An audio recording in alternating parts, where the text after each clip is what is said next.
awesome bio anchors. Welcome to Kajal Singh Biology. This is Kajal Singh, your biology expert, and I hope everyone is doing awesome and I hope everyone is very, very excited because अब finally हम हमारे unit 1 की completion के दौर पर हैं।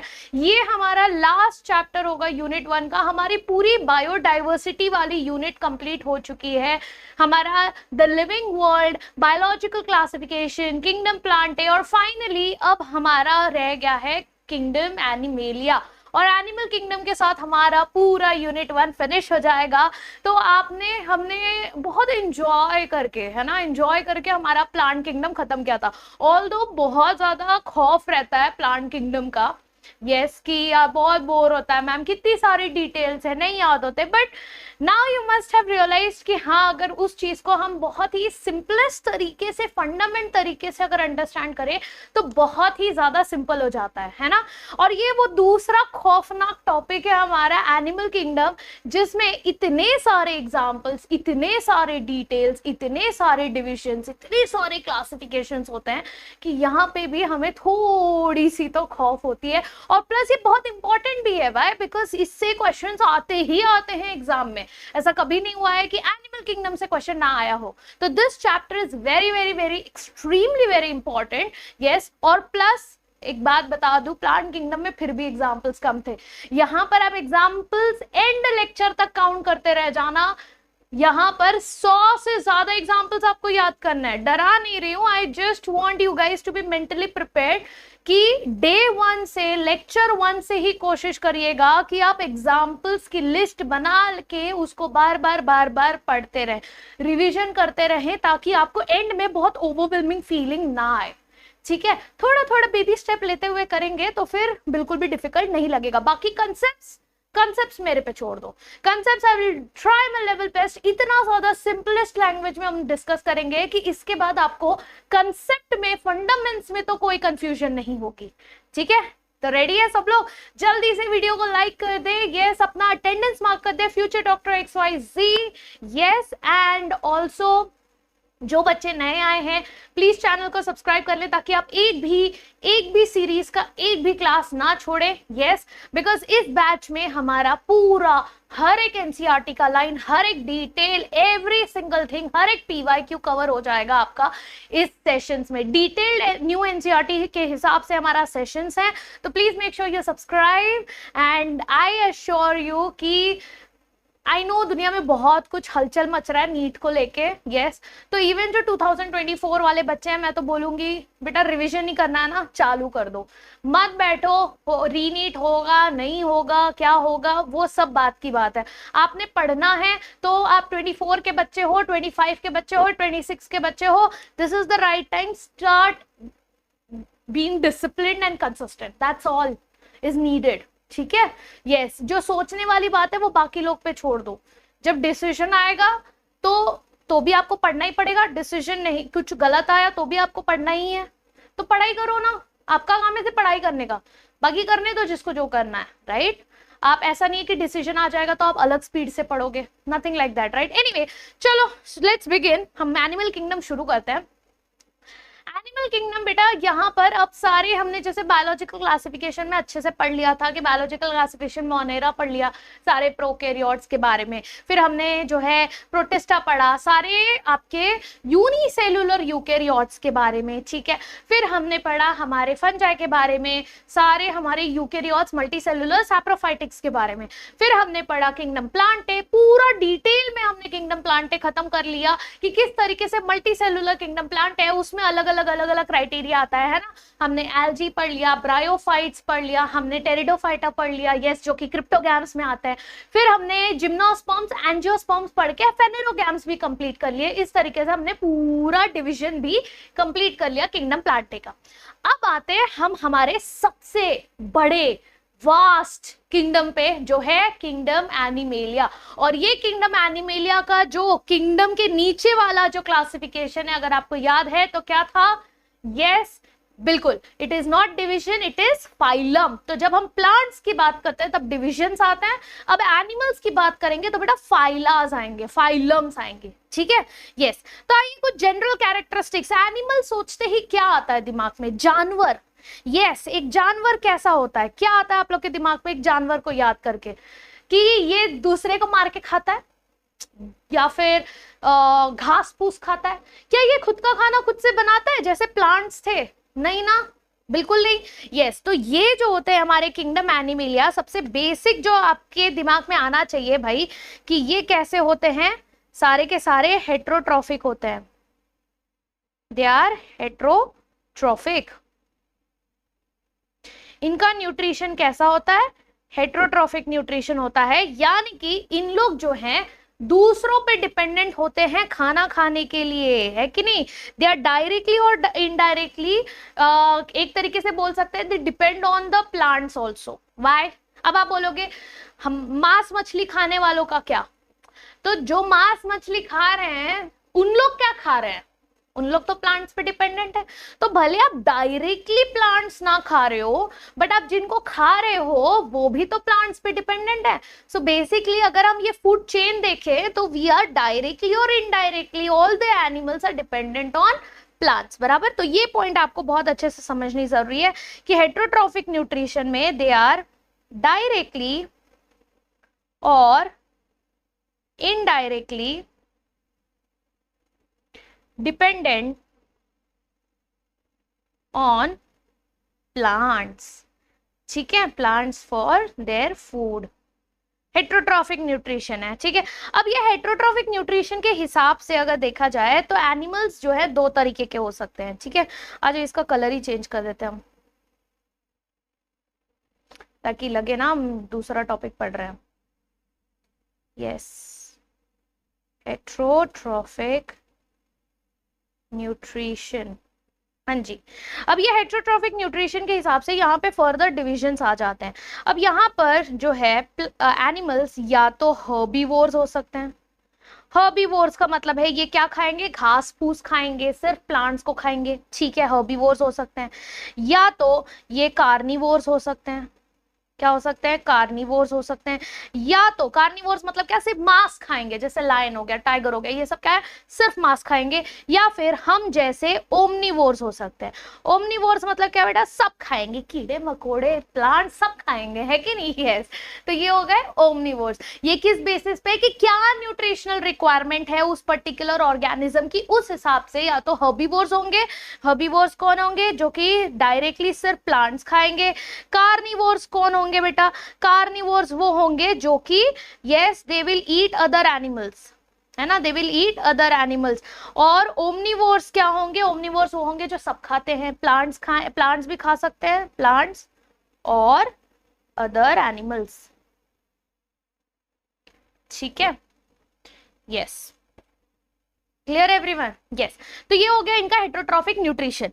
अब एक और एक स्पेशल मोड ऑफ न्यूट्रिशन है जो कि देखने मिलता है स्पेशली हम जैसे ह्यूमंस में, जो मोस्ट इवोल्व्ड एनिमल है उनमें कैसा टाइप ऑफ न्यूट्रिशन देखने मिलता है? एनिमल्स जो है, एनिमल्स में देखने मिलता है होलोजोइक न्यूट्रिशन। यस, हमें क्या देखने मिलता है? होलोजोइक। होलोजोइक मतलब क्या बेटा? Yes, holozoic mode of nutrition. अब होलोजोइक मोड मतलब क्या? होल, होलोजोइक, ऑल्दो एच है बट होल, पूरा। क्यों? होलोजोइक मतलब क्या हो गया? होलोजोइक मतलब हम क्या करते हैं, देखो जब आप खाना खाते हो आप पूरे खाने को अंदर लेते हो, ऐसा तो है नहीं आप सलाइवा बाहर निकालते हो, पहले वो खाने को रिएक्ट करते हुए देखते हो, अच्छा पहले डाइजेस्ट हो जा थोड़ा सा फिर आप उसको एनगल्फ करोगे, नहीं, हम ऐसा नहीं करते, राइट। हम क्या करते हैं?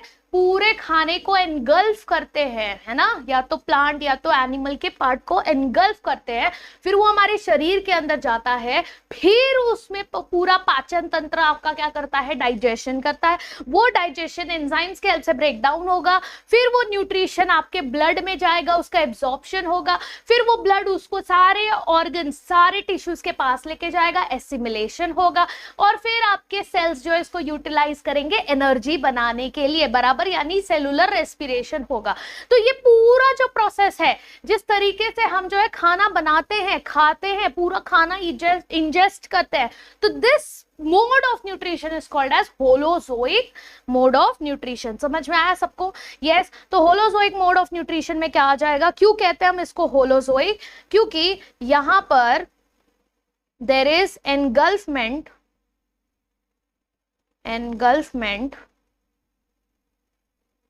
of whole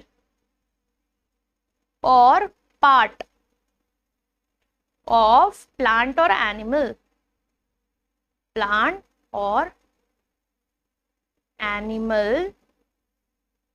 यस, चाहे वो सॉलिड के फॉर्म में हो, लिक्विड के फॉर्म में हो, किसी भी फॉर्म में हो, आप पूरा एनगल्फ कर रहे हो, है ना। यस, उसको कहते हैं होलोजोइक न्यूट्रिशन। जहां पर क्या क्या स्टेप्स आता है, यस, यहाँ पर क्या क्या स्टेप्स आएंगे, यहाँ पर स्टेप्स आएंगे कि आप खाने को इंजेस्ट कर रहे हो, तो इजेशन, जब आप खाने को इंटेक कर रहे हो, इजेशन के बाद होगा उसका डाइजेशन। डाइजेशन कैसे होगा, एंजाइम्स के हेल्प से, है ना। यहाँ पर ब्रेकडाउन बाय एंजाइम्स, एंजाइम्स के हेल्प से खाने का ब्रेकडाउन होगा। फिर क्या होगा, फिर वो खाने का होगा एब्जॉर्प्शन, यस, ब्लड में एब्जॉर्ब होगा, एब्जॉर्प्शन। एब्जॉर्प्शन के बाद क्या होगा, एसिमिलेशन, यस, एब्जॉर्प्शन के बाद होगा एसिमिलेशन। और ये एसिमिलेशन में फिर आपके सेल्स को खाना मिल जाएगा प्रॉपरली यूटिलाइज करके एनर्जी बनाने के लिए, बराबर, यस। और ये खाना स्टोर होता है हमारे बॉडी में, यस, स्टोर्ड एज ग्लाइकोजन और फैट्स। जैसे प्लांट्स के बॉडी में खाना जो बनता है वो स्टोर होता है in the form of starch, हम एनिमल्स के केस में खाना स्टोर होता है in the form of glycogen. तो वैसे तो ग्लाइकोजन ही बनना चाहिए, फिर वो ग्लाइकोजन जो है जब एक्सेस में बन जाता है और आप उसको यूज नहीं करते तो बचा हुआ ग्लाइकोजन फैट्स में कन्वर्ट हो जाता है आपके एडिपोज टिश्यूज में, ठीक है, क्लियर एवरीवन। तो सिंपल लैंग्वेज बोला तो ये पूरा जो आप खाने का प्रोसेस है कि आप मुंह में डाल रहे हो खाना, वो अंदर जा रहा है, एंजाइम डाइजेस्ट कर रहा है, फिर ब्लड में एब्जॉर्ब हो रहा है, फिर वो ब्लड उसको सेल्स के पास लेके जा रहा है। ये पूरी जो आपकी पाचन तंत्र, पूरा जो सिस्टम है, इस डाइजेस्टिव सिस्टम है, इसके वजह से हम कहते हैं कि हम एनिमल्स के पास होलोजोइक मोड ऑफ न्यूट्रिशन है। समझ में आया सबको, यस। अच्छा, एक और एक चीज बताती हूँ, वैसे तो वो दूसरे चैप्टर में आपको ये क्वेश्चन पूछा जाएगा, बट यहीं पे बता देती हूँ। बिकॉज प्लांट्स में स्टार्च स्टोर होता है ना, प्लांट्स में स्टार्च स्टोर होता है, एनिमल्स में स्टार्च नहीं स्टोर होता, एनिमल्स में ग्लाइकोजन स्टोर होता है, इसीलिए ग्लाइकोजन को एनिमल स्टार्च भी कहा जाता है, यस, ग्लाइकोजन को एनिमल स्टार्च भी कहा जाता है, ठीक है। चलिए, अच्छा, डायरेक्ट पाइलास आ गया, अरे हमको तो और पॉइंट्स लिखने हैं, हमारा तो पॉइंट्स खत्म ही नहीं हुआ, यस। चलिए एक और एक स्लाइड ऐड कर लेते हैं, हाँ जी, ठीक है। चलिए, तो यहां पर यस, और क्या पॉइंट्स लिखें कि भाई सारे एनिमल्स कैसे हैं, सारे एनिमल्स यूकेरियोट हैं, कैसे हैं, सारे एनिमल्स यूकेरियोट हैं, बराबर ना, जैसे प्लांट्स यूकेरियोटिक थे ये भी यूकेरियोट है, सारे के सारे animals they all are multicellular बेटा, यहां पर no exception, no exception for multicellular, सारे के सारे, नो एनिमल इज यूनिसेलुलर। ये बहुत इंपॉर्टेंट है बिकॉज हमको हर जगह एक्सेप्शन मिल रहा था, हमने फंजाई में भी देखा कि यीस्ट आ गया था यूनिसेलुलर, प्लांट्स में भी हमने देखा था कि एकाक यूनिसेलुलर भी थे, राइट, बट यहां पर नो एनिमल इज यूनिसेलुलर, एक भी एनिमल आपको यूनिसेलुलर नहीं मिलेगा, सारे के सारे मल्टी सेलुलर होंगे, ठीक है, यस। अच्छा, ये यूकेरियोटिक तो सेल्स है, yes, because they have develop well develop nucleus, आपके मेम्ब्रेन बाउंड ऑर्गेनल्स भी होंगे, but they lack cell wall, ठीक है, ये पॉइंट भी इंपॉर्टेंट है बिकॉज प्लांट्स में था, एनिमल्स में नहीं होगा, ठीक है, बहुत क्लियरली, कोई एक्सेप्शन नहीं है। मल्टी सेलुलर के बाद यहां पर हमको ग्रोथ देखने मिलता है, यस, दे शो डेफिनाइट ग्रोथ पैटर्न, कैसा दिखाते हैं, डेफिनाइट ग्रोथ पैटर्न हमको देखने मिलता है,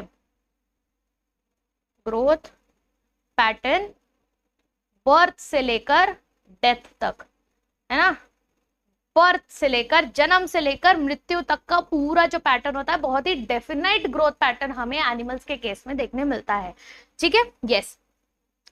फिर आते हैं हम, ये जो है लोकोमोशन भी करते हैं, यस, प्लांट्स लोकोमोशन करते हैं क्या, नहीं, लोकोमोशन करते हैं यानी ये मूवमेंट करते हैं, एक जगह से दूसरी जगह अपना लोकेशन चेंज कर सकते हैं, जो कि ये स्पेशलिटी एनिमल्स के पास ही है। यस, बराबर। तो ये लोकोमोशन। अच्छा, इसमें ऐसे भी कुछ एनिमल्स होते हैं जो कि लोकोमोटेट नहीं कर पाते हैं, they are attach to the substratum, चिपके होते हैं सबस्ट्रेटम से। और ये एग्जांपल्स है हमारे स्पॉन्जेस का, ठीक है, स्पॉन्जेस का। कुछ एक्वाटिक एनिमल्स होते हैं जो कि चिपके हुए रहते हैं, ठीक है, अपने रॉक पे, किसी ना किसी सबस्ट्रेटम सॉलिड सपोर्ट पे चिपके हुए होते हैं।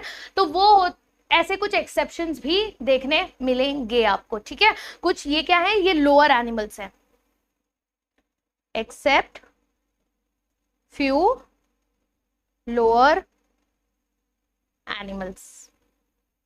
कुछ लोअर एनिमल्स के आपको एक्सेप्शंस देखने मिलेंगे जो कि सबस्ट्रेटम पे अटैच्ड होते हैं, जैसे स्पॉन्जेस, ठीक है।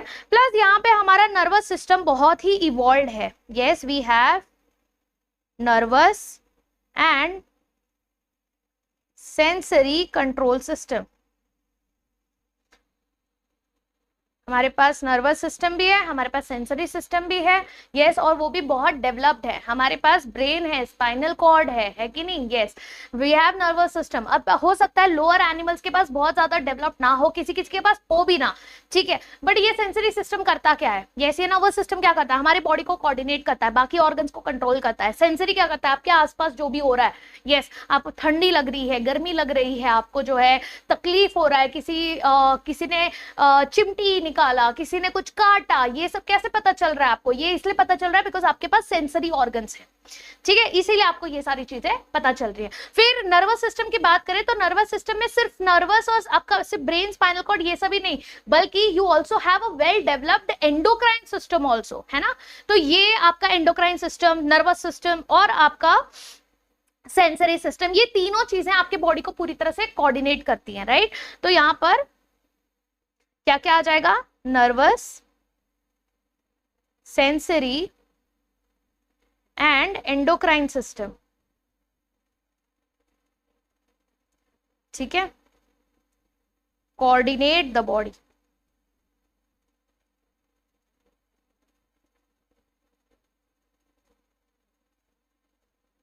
फंक्शनिंग ऑफ बॉडी, ठीक है। यस, चलो फिर एक चीज लास्टली, इनके ये रिप्रोडक्शन भी शो करते हैं, they also show reproduction. Yes, जिसमें मेजरली कौन सा रिप्रोडक्शन होता है, सेक्सुअल रिप्रोडक्शन। मेजरली क्या शो होता है बेटा, सेक्सुअल रिप्रोडक्शन। ऑल्दो कुछ ऐसे सिंपल छोटे ऑर्गेनिज्म, लोअर एनिमल्स होते हैं जो असेक्सुअल मोड ऑफ रिप्रोडक्शन भी करते हैं, जैसे fragmentation and budding, but that's an exception, ठीक है। यस, तो यहां पे लिख लेते हैं lower animals also show asexual mode, ठीक है, जैसे कि फ्रैगमेंटेशन, बर्डिंग, ये सारे मोड्स, ठीक है। ये हो गया हमारा इंट्रोडक्शन। अब आते हैं ये फाइला, कौन कौन से फाइला हम बेसिकली पढ़ने वाले हैं, ठीक है। यस, अच्छा उससे पहले मुझे एक चीज बतानी थी वैसे आप लोग को, तो एक ऐड कर लूं क्या, या इसके आगे ही बताऊं, अच्छा नहीं, चलो ऐड कर लेते हो।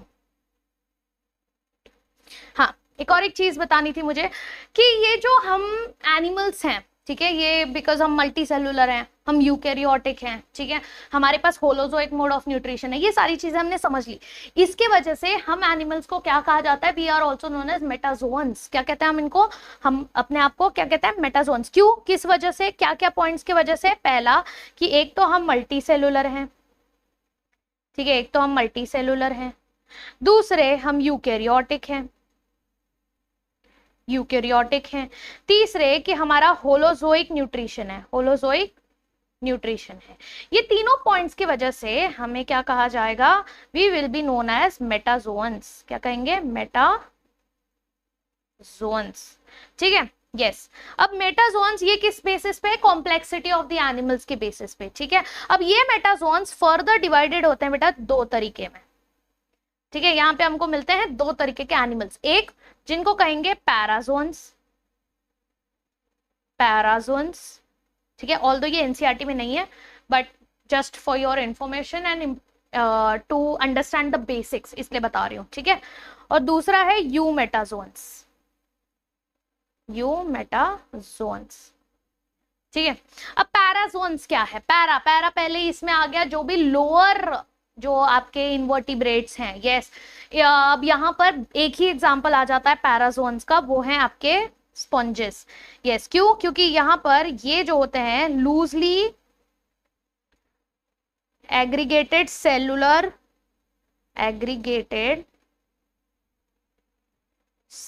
ऑर्गेनाइजेशन इनका होता है, ठीक है। लूजली एग्रीगेटेड सेलुलर ऑर्गेनाइजेशन का पैराजोन्स में होता है।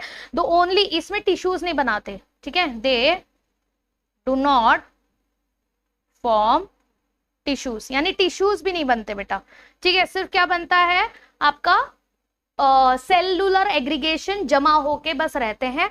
ये जो होते हैं डिफ्यूज सेल्स के होते हैं, तो फिर इनको ये कौन से होते हैं? ये एक ही एग्जांपल से आपके पास स्पॉन्जेस, जो कि आपके पोरीफेरा वाले फाइलम में आता है, स्पॉन्जेस, ठीक है, यस। अब यहाँ पर यू मेटाजोन्स क्या है? यू मेटाजोन्स मतलब वो जो कि अभी डेवलप हो चुके हैं, ठीक है। यहाँ पर रेस्ट ऑफ द जितने भी एनिमल्स है वो सारे यू मेटाजोन्स में ही आएंगे, यस। तो हियर सेल्स आर ऑर्गेनाइज्ड, कैसे हैं cells? They are organised into structural and functional units, ठीक है, जैसे कि टिश्यूज, ऑर्गन सिस्टम, ये सब में, ठीक है। टिश्यूज में ऑर्गन्स एंड ऑर्गन सिस्टम्स, ठीक है। Clear everyone? तो जितने भी बचे हुए जितने भी एनिमल्स हैं सब आपके यूमेटाजोन्स में आएंगे, सिर्फ पोरीफेरा आ जाएगा आपका पैराजोन्स में। क्लियर? अब आते हैं कि कौन कौन से फाइलम हमने पढ़ने हैं, ठीक है। ये पोरीफेरा है क्या? ये पोरीफेरा है सबसे सिंपल वाला, ठीक है। ये देखो, ये जो आपके प्रोटोजोन्स थे जो कि एनिमल किंगडम में नहीं आते, कहाँ पढ़ा है प्रोटोजोन? जल्दी से let me know in the comments below, yes. जिसमें अमीबा पढ़ा था हमने, पैरामीशियम पढ़ा था, ये जो प्रोटोजोन्स थे ये हमने कहाँ पढ़ा था? किस बायोलॉजिकल क्लासिफिकेशन के किंगडम में हमने ये चीज पढ़ी थी? जल्दी से let me know in the comments below everyone. तो ये प्रोटोजोन जो थे, यही प्रोटोजोआ से आगे जाकर हमारे एनिमल्स इवॉल्व हुए थे, ठीक है। सबसे पहला जो बना था वो था पोरीफेरा। सबसे पहला कौन बना? Phylum Porifera. पोरीफेरा में आ जाते हैं स्पंजेस, ठीक है। कौन आ जाते हैं? स्पंजेस। पोरीफेरा के बाद आते हैं जो हम लोग पढ़ेंगे सिलेंट्रेटा। अभी ये सब रटने की जरूरत नहीं है, बट हाँ कोशिश करिए कि आप ये चीज ऑर्डर में याद रखें। बट वैसे आई एम टेलिंग यू, ये जैसे जैसे लेक्चर आगे बढ़ता जाएगा आपको अपने आप याद हो जाएगी चीजें, ठीक है। तो पोरीफेरा, सिलेंट्रेटा जिसको निडेरियंस भी कहते हैं, निडेरिया, टीनोफोरा, ठीक है। फिर आता है प्लैटीहेलमिन्थस, फिर आता है निमेथेलमिन्थस या फिर एस्केलमिन्थस या फिर नीमेटोड्स भी कहते हैं इनको। फिर आता है एनालीडा, फिर आता है आर्थ्रोपोडा, फिर आता है मोलस्का, फिर आता है काइनोडर्मेटा, हेमिकॉर्डेटा एंड सारे के सारे कॉर्डेट्स। हम किस में आते हैं? हम इनमें आते हैं, कॉर्डेट्स में। बहुत नीचे, हम बहुत इवॉल्व है ना, तो एकदम एंड में हम अपने आप के बारे में पढ़ेंगे, पहले ये सारी चीजें समझ में आया। तो यहाँ पर हम हर एक, यहाँ पर देखो एग्जाम्पल्स आपको दिए हुए हैं सबके, बट आपको इतना जल्दी एग्जाम्पल्स याद नहीं होंगे, तो आज की क्लास में ज्यादा लोड मत लो। बट एक होमवर्क देती हूँ मैं आप लोग को, यस। इसका ऑर्डर आपने याद करना है। पोरीफेरा, पोरीफेरा के बाद Coelenterata, Ctenophora, Platyhelminthes, nematodes, yes, Aschelminth, Annelida, Arthropoda, Mollusca, Echinodermata, ये आपको बस ये याद रखना है। I want you to remember this. अब मैं देखती हूँ कि कौन बच्चा कैसे याद करेगा। आप लोग अपना खुद का निमोनिक क्रिएट करें, यस, या फिर किसी और का क्रिएटेड निमोनिक भी उठा सकते हो, बट आई वुड सजेस्ट खुद का एक निमोनिक क्रिएट करो जिससे आपको ये ऑर्डर याद हो जाए। और let me know in the comments below कि आपने कौन सा निमोनिक जो है सिलेक्ट किया है for remembering the flow of your phylum, ठीक है, यस। तो ये हम लोग करेंगे, बट अभी धीरे धीरे करेंगे। सबसे पहले before we directly jump into each and every phyla, I want you to understand few basic terminologies, few basic classification, कि किस बेसिस पे हम एनिमल्स को क्लासिफाई करते हैं। आखिर क्या क्या क्राइटेरियाज थे, क्या क्या कैटेगरीज थी, क्या क्या टर्म्स एंड कंडीशंस थे, जिस बेसिस पे हमने सोचा कि अरे इसको पॉरीफेरा में डाल देते हैं, अरे इसको आर्थ्रोपोडा में डाल देते हैं, आखिर इनमें क्या डिफरेंसेस थे। ठीक है, तो जब भी आप बेसिस ऑफ क्लासिफिकेशन पढ़ते हो तो दो बेसिकली एनिमल्स को डिवाइड, आप जब एनिमल्स को पढ़ोगे, हर एक फाइलम को पढ़ोगे, तो दो तरीके के कैरेक्टरिस्टिक्स आप पढ़ोगे। एक जो कि टिपिकल कैरेक्टरिस्टिक्स होंगे, जो कि सिर्फ और सिर्फ वो फाइलम में ही मिलेंगे। ठीक है, जैसे आर्थ्रोपोडास हैं, आर्थ्रोपोडास के जैसे हमने फंजाई पढ़ा था कि फंजाई के सेल वॉल में काइटिन है तो वो फंजाई में चला गया, वैसे ही आर्थ्रोपोडास जो हैं इनके जो बाहर के स्केलेटन होता है, एक्सोस्केलेटन होता है, उसमें काइटिन होता है। ठीक है, उनके पास जॉइंटेड अपेंडेजेस होते हैं। ऐसे ये सब क्या है, ये टिपिकल कैरेक्टरिस्टिक्स है, इसके बेसिस पे आप कंपेयर नहीं कर सकते, है ना, वो टिपिकल कैरेक्टरिस्टिक है जो उसमें ही मिलेगा। ठीक है, यस, तो ये हो गए टिपिकल कैरेक्टरिस्टिक्स। दूसरा होता है मेन जो जनरल कैरेक्टरिस्टिक्स होता है, वो कहाँ रहता है, उसका हैबिट क्या है, हैबिटेट क्या है, क्या वो एक्वाटिक है, क्या वो टेरेस्ट्रियल है, क्या वो जो है खुद जो है प्लांट खाता है या किसी को मार के खाता है, कैसा मोड ऑफ न्यूट्रिशन है, ये सारे आ जाते हैं उसके हैबिट एंड हैबिटेट में, क्या वो पैरासाइट है। ठीक है, ये फिर आता है आपके अलग अलग क्लासिफिकेशन सिस्टम, जैसे हम पढ़ेंगे उसका लेवल ऑफ ऑर्गेनाइजेशन क्या है, सबसे बेसिक कि उसका लेवल ऑफ ऑर्गेनाइजेशन क्या है, क्या वो सेलुलर लेवल है, क्या वो टिश्यू लेवल है, क्या वो ऑर्गन लेवल है, क्या वो ऑर्गन सिस्टम लेवल है। ठीक है, कुछ कुछ ऐसे ऑर्गेनिज्म है जिनमें सिर्फ सेलुलर एग्रीगेट्स हैं, जो अभी हमने पढ़े थे, है ना, अभी हमने पढ़े थे कि भाई सेलुलर एग्रीगेट सिर्फ पोरिफेरा में पाया जाता है, बराबर कि नहीं, यस। तो फिर हम देखेंगे सिमिट्री, उनकी बॉडी की सिमिट्री कैसी है, बॉडी का स्ट्रक्चर कैसा है। फिर हम देखेंगे एम्ब्रियोनिक, इनका जो है जर्मिनल लेयर, एम्ब्रियोनिक डेवलपमेंट के टाइम पे कौन से जर्म लेयर्स बन रहे हैं और वो कैसे डिवाइडेड हैं। ठीक है, क्या उनके पास 2 जर्म लेयर्स है, 3 जर्म लेयर्स है, उस हिसाब से। Then we will be talking about coelom. Coelom क्या है, बॉडी कैविटी, उनकी बॉडी कैविटी कैसी है। ठीक है, yes. Then we will be talking about metamerism. Metamerism क्या होता है बेटा, मेटामेरिज्म मतलब कि यहाँ पर लिखा है देखो, मेटामेरिज्म। मेटामेरिज्म क्या होता है, मेटामेरिज्म मतलब कि किस तरीके से एक एनिमल को डिवाइड किया जाता है, उसके बॉडी में किस तरीके से जो है सेगमेंट्स प्रेजेंट होते हैं, उसको कहते हैं metamerism. Then we will be talking about body plan. Yes, body plan क्या है, उनका बॉडी का स्ट्रक्चर कैसा है। ठीक है, उनके बॉडी में कितनी ओपनिंग्स हैं, उसको कहते हैं हमारा body plan. Then notochord present है या नहीं, फिर सर्कुलेटरी सिस्टम या फिर उनका डाइजेस्टिव सिस्टम कैसा है, उनके जो ऑर्गन सिस्टम्स हैं उनकी कॉम्प्लेक्सिटीज कैसी हैं। ठीक है, वो तो ये बेसिस हमारे क्लासिफिकेशन हम आज के क्लास में कवर करेंगे पूरे डिटेल में। तो रेडी हैं सब लोग, हाँ जी, चलिए शुरू करते हैं लेवल ऑफ ऑर्गेनाइजेशन से। तो हमें पता है कि हमारा जो बॉडी होता है लिविंग ऑर्गेनिज्म का basic functional unit of life कौन है, सेल है, बराबर। सेल क्या है बेटा, cell is the building block, है ना, this is the building block of body, है ना, सारे लिविंग ऑर्गेनिज्म का। इसको हम स्ट्रक्चरल एंड फंक्शनल यूनिट भी कहते हैं, फंक्शनल यूनिट भी कहते हैं लाइफ का, लिविंग ऑर्गेनिजम्स का, बराबर, किसको, सेल्स को।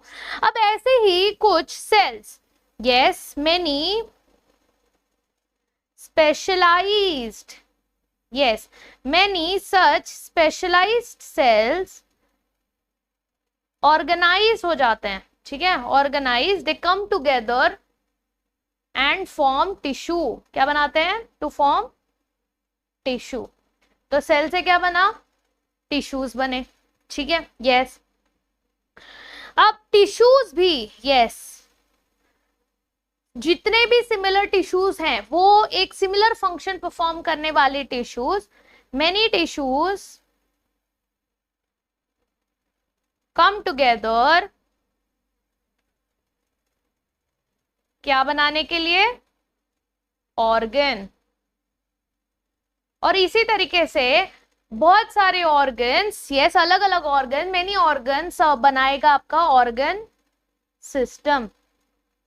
ठीक है, और ऐसे ही अलग अलग ऑर्गन सिस्टम, चाहे वो आपका digestive system, circulatory system, yes, आपके रेस्पिरेटरी सिस्टम, आपका नर्वस सिस्टम, आपका स्केलेटल सिस्टम, यस, और कौन कौन से सिस्टम है, कोई क्या मिस आउट हुआ है, बहुत, यस, आपके एटलीस्ट 7 तो मिनिमम आ जाने चाहिए आपको। जल्दी से कमेंट में सारे 7 के साथ, एटलीस्ट 7 तो आपके आ जाने चाहिए, सारे ऑर्गन सिस्टम के नाम। यस, जल्दी से कमेंट करिए, वीडियो को पॉज करें और ऑर्गन सिस्टम्स के नाम जल्दी से लिख दें, ठीक है, सारे ऑर्गन सिस्टम। और ऐसे ही ऑर्गन सिस्टम मिलाकर बनाता है हमारा पूरा का पूरा ऑर्गेनिज्म। क्या बनाता है? ऐसे ही सिस्टम्स को मिला के बनता है हमारा पूरा का पूरा ऑर्गेनिज्म। समझ में आया? यस। तो ये 4 लेवल हो जाते हैं। एक हो गया आपका सेलुलर लेवल, दूसरा हो गया आपका ऑर्गन लेवल, तीसरा हो गया आपका जो है ऑर्गन सिस्टम लेवल, और फिर हो जाता है आपका ऑर्गेनिज्म। ठीक है, चलिए ऐड करना पड़ेगा स्लाइड। हाँ जी, पहले बात करते हैं सेलुलर लेवल की। ठीक है, let's talk about cellular level of organisation. Cellular level क्या है बेटा? What is cellular level? यानी वही जो हमने अभी पढ़े थे ना। यस, सेलुलर लेवल क्या है? सेल्स जो होते हैं, यस, यहाँ पर सेलुलर एग्रीगेट्स के फॉर्म में प्रेजेंट होता है। यस, बॉडी कैसे होती है? सेलुलर एग्रीगेट्स के फॉर्म में प्रेजेंट होती है, और यही सेल अकेला पूरा फंक्शन संभालता है। यस, ये सेल क्या करता है? They are arranged as loose cellular aggregates. Yes, they do not form tissues. ठीक है, यहाँ पे टिश्यूज नहीं बनेंगे। यस, और यहाँ पर सम बहुत basic sum division of labour. Division of labour मतलब क्या? डिवीजन ऑफ लेबर मतलब काम बांटना। जैसे एक बहुत बड़ी टीम है ना, आपको बहुत बड़ा टास्क दे दिया है कंप्लीट करने के लिए, तो आपने एक बहुत बड़ी टीम ले ली, एक टास्क किसको दे दिया, एक टास्क किसको दे दिया, एक टास्क किसको दे दिया, तो इससे क्या हो गया? काम बढ़ गया, तो काम जल्दी हो जाएगा, एफिशिएंटली काम होगा, है ना। तो वैसे ही ऑर्गेनिज्म में भी जैसे जैसे कॉम्प्लेक्सिटी बढ़ी, जैसे जैसे हम जो है सेल से टिश्यू पे गए, टिश्यू से ऑर्गन पे गए, ऑर्गन सिस्टम, ऑर्गेनिज्म, ऐसे जब ऑर्गेनिजम्स की कॉम्प्लेक्सिटी बढ़ी, हमको समझा कि भाई थोड़ा सा काम बांट लेना चाहिए, वरना काम बराबर से नहीं होगा। इसीलिए जो सेलुलर लेवल ऑफ ऑर्गेनाइजेशन जो होता है, उसमें बहुत ही कम, बहुत मिनिमल जो है डिवीजन ऑफ लेबर देखने मिलता है। Yes, labour occurs among the cells. ठीक है, इन्हीं सेल्स के बीच में थोड़ा बहुत काम बांट लेते हैं, बहुत ज्यादा तो नहीं हो पाता। एग्जाम्पल्स क्या आ जाएंगे बेटा? यहाँ पर एग्जाम्पल्स आ जाएंगे आपके सेलुलर लेवल के पोरिफेरेंस। Yes, phylum Porifera. ठीक है, फाइलम पोरिफेरा जो स्पॉन्जेस है वही आएंगे। सेलुलर लेवल में एक अकेला लौता वही होता है। ठीक है, चलो दूसरा है आपका टिश्यू लेवल ऑफ ऑर्गेनाइजेशन। तो टिश्यू लेवल ऑफ ऑर्गेनाइजेशन में हमें क्या देखने मिलेगा? यहाँ पर टिश्यू लेवल में हायर कॉम्प्लेक्स जो हैं, जो कुछ एनिमल्स होते हैं जिसमें सेलुलर लेवल से फिर ये बढ़कर टिश्यू लेवल पे चले जाते हैं, जहां पर सिमिलर जो हमने जैसे यहाँ पढ़ा कि भाई कुछ ऐसे मेनी स्पेशलाइज सेल्स ये साथ में ऑर्गेनाइज होते हैं एक फंक्शन परफॉर्म करने के लिए, और वो अलग अलग तरीके का क्या बनाते हैं? टिश्यूज बनाते हैं। ठीक है, जो कि एक सिंगल फंक्शन परफॉर्म करे। तो यहाँ पर क्या है? These are basically group of cells, they come together, yes, performing same function, yes, or structures are arranged to form tissues. ठीक है, yes, तो ये टिश्यू लेवल है। इसमें कौन कौन से एग्जाम्पल्स आ जाते हैं आपके? फाइलम सीलेंट्रेटा दूसरा वाला, एंड आपके टीनोफोर्स, सीलेंट्रेटा एंड टीनोफोरा। यानी पहला वाला पहला पोरिफेरेंस है, पोरिफेरेंस चला गया सेलुलर लेवल में, फिर दूसरा सिलेंट्रेटा, टीनोफोरा, ये दोनों चला गया टिश्यू लेवल ऑफ ऑर्गेनाइजेशन में। ठीक है, फिर तीसरा आता है, यस, तीसरा कौन सा आएगा बेटा? तीसरा आ जाएगा आपका ऑर्गन सिस्टम ऑफ ऑर्गेनाइजेशन। ठीक है, अब ये जो ऑर्गन सिस्टम ऑफ ऑर्गेनाइजेशन है, इसमें क्या है कि the tissues group together to form organs, है ना। ये ऑर्गन्स बनाएंगे। और ये किस में देखने मिलेगा हमको? ये देखने मिलेगा हमको सिर्फ एक फाइलम में, एक phylum, one and only phylum Platyhelminthes, Platyhelminthes में। ठीक है, सिर्फ प्लैटीहेल्मिन्थेस में आपको ऑर्गन देखने मिलेगा। क्यों? उसके बाद क्या होगा मैम? उसके बाद वाले सीधा ऑर्गन सिस्टम्स बना लेंगे। ठीक है, अरे यहाँ पे मैंने गड़बड़ कर दी, ऑर्गन सिस्टम ऑर्गन लिख दिया।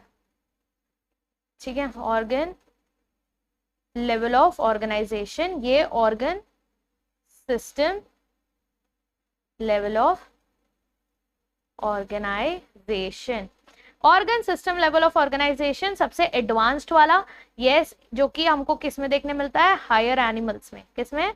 जितने भी आपके हायर एनिमल्स हैं उसमें, जहां पर आपके सारे ऑर्गन्स टुगेदर, ठीक है, अलग अलग ऑर्गन साथ में आके एक पूरा ऑर्गन का सिस्टम बनाते हैं।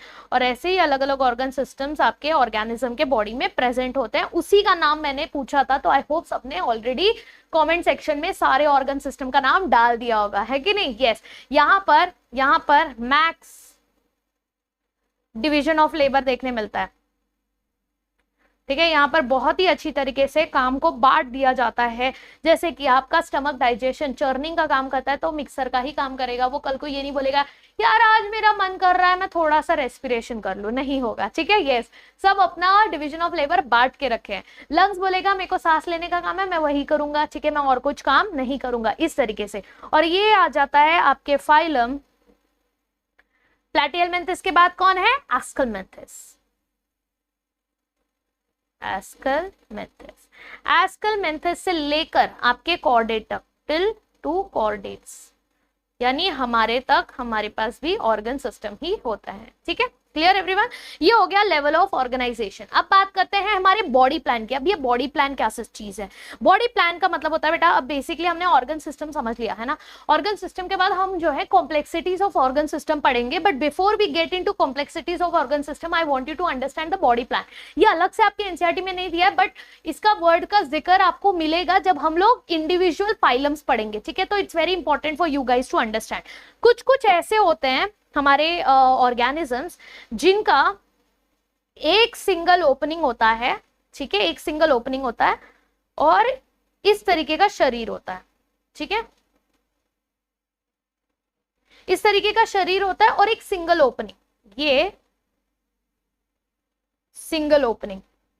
और ये जो सिंगल ओपनिंग है, yes, acts as both mouth and anus.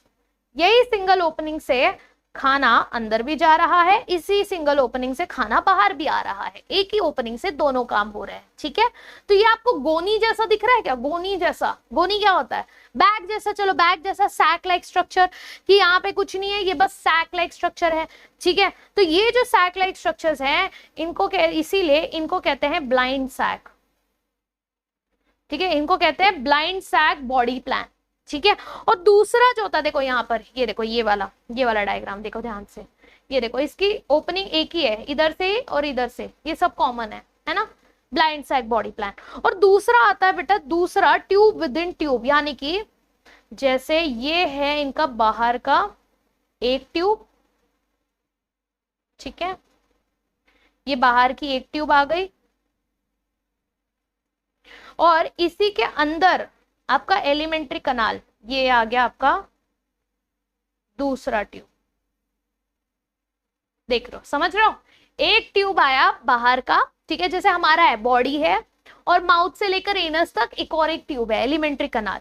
तो इस स्ट्रक्चर को हम कहते हैं ट्यूब विद इन। ये देखो, ये आपका एक्सटर्नल बॉडी वॉल है।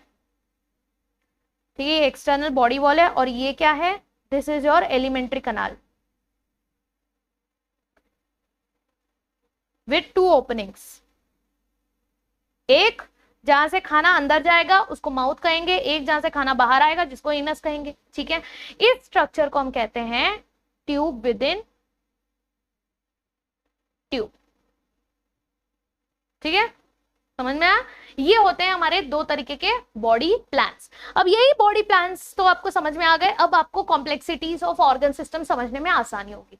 अब ऑर्गन सिस्टम मतलब क्या, आपने ऑलरेडी ऑर्गन सिस्टम्स के नाम लिख लिए, डाइजेस्टिव सिस्टम लिखा होगा, सर्कुलेटरी सिस्टम लिखा होगा, रिप्रोडक्टिव सिस्टम लिखा होगा, नर्वस सिस्टम लिखा होगा, ये सारी चीजें लिखी होंगी। बट यहाँ पर अब जब आपको बॉडी प्लान समझ में आ गया है, कुछ बेसिक हम लोग एटलीस्ट 3 ऑर्गन सिस्टम डिस्कस कर लेते हैं, जो कि आपको फाइला में देखने मिलेगा अलग अलग, ठीक है। तो जैसे जैसे कॉम्प्लेक्सिटीज बढ़ी पॉरीफायरा से, जैसे जैसे हमारे जो है एनिमल्स, लोअर एनिमल्स थे, ठीक है, लोअर एनिमल्स जैसे कि आपका प्लैटीहेलमिन्थस हो गया, एस्केलमिन्थस हो गया, ये सब में आपने देखा होगा प्लैटीहेलमिन्थस में ऑर्गन सिस्टम था, है ना। ये देखो, ये पॉरीफेरा की तो बात ही अलग है, पॉरीफेरा की तो बात ही नहीं आती, क्योंकि ये तो सेलुलर लेवल है ना। पॉरीफेरा आउट ऑफ क्वेश्चन, कि उसमें क्या ही ऑर्गन नहीं है, ऑर्गन सिस्टम ही नहीं है, तो वो क्या ही करेगा। सिमिलरली सिलेंट्रेटा, टीनोफोरा, ये दोनों भी आउट ऑफ क्वेश्चन। व्हाई बेटा? Because they are tissue level. Complex कहां से बनना चालू होगा? जब ऑर्गन्स बनना चालू हुआ है। तो जहां से ऑर्गन बनना चालू हुआ है वहीं से यस ऑर्गन, जो कि प्लैटीहेलमिन्थस से, तो आपके लोअर एनिमल्स जहां से प्लैटीहेलमिन्थस, एस्केलमिन्थस से लेकर कॉर्डेट्स तक, इस तरीके से कॉम्प्लेक्सिटीज बढ़ती गई हैं हर एक एनिमल्स में। समझ में आया? यस। और ये कॉम्प्लेक्सिटीज इंक्रीज होती गई हैं yes from lower to the higher phyla, हमारे तक यस ये बढ़ते गया है, ठीक है। तो ऐसे कौन कौन से डिफरेंसेस आपको देखने मिलते हैं, उसमें सबसे पहले आप बात करेंगे यस हमारे डाइजेस्टिव सिस्टम की। तो यहां पर organ and organ system level कहां से बिगिन होता है? Complexities increases from lower animals like platyhelminthes,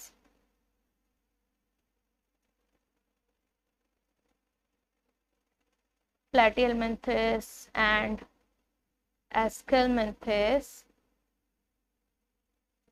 yes, to higher animals, ठीक है, क्लियर। यहां से तो बढ़ते गया। चल, तो सबसे पहले बात करते हैं हम लोग, let's talk about our digestive system, ठीक है। सबसे पहला डाइजेस्टिव सिस्टम की बात करते हैं। डाइजेस्टिव सिस्टम दो तरीके का होता है, ठीक है। डाइजेस्टिव सिस्टम माने वो सिस्टम जो कि आपका खाने, हम लोग होलोजोइक है, सारे एनिमल्स होलोजोइक है, तो हम पहले उसकी बात करेंगे कि ये डाइजेस्टिव सिस्टम दो तरीके का होता है। एक होता है इनकम्प्लीट डाइजेस्टिव सिस्टम, ठीक है। एक होता है आपका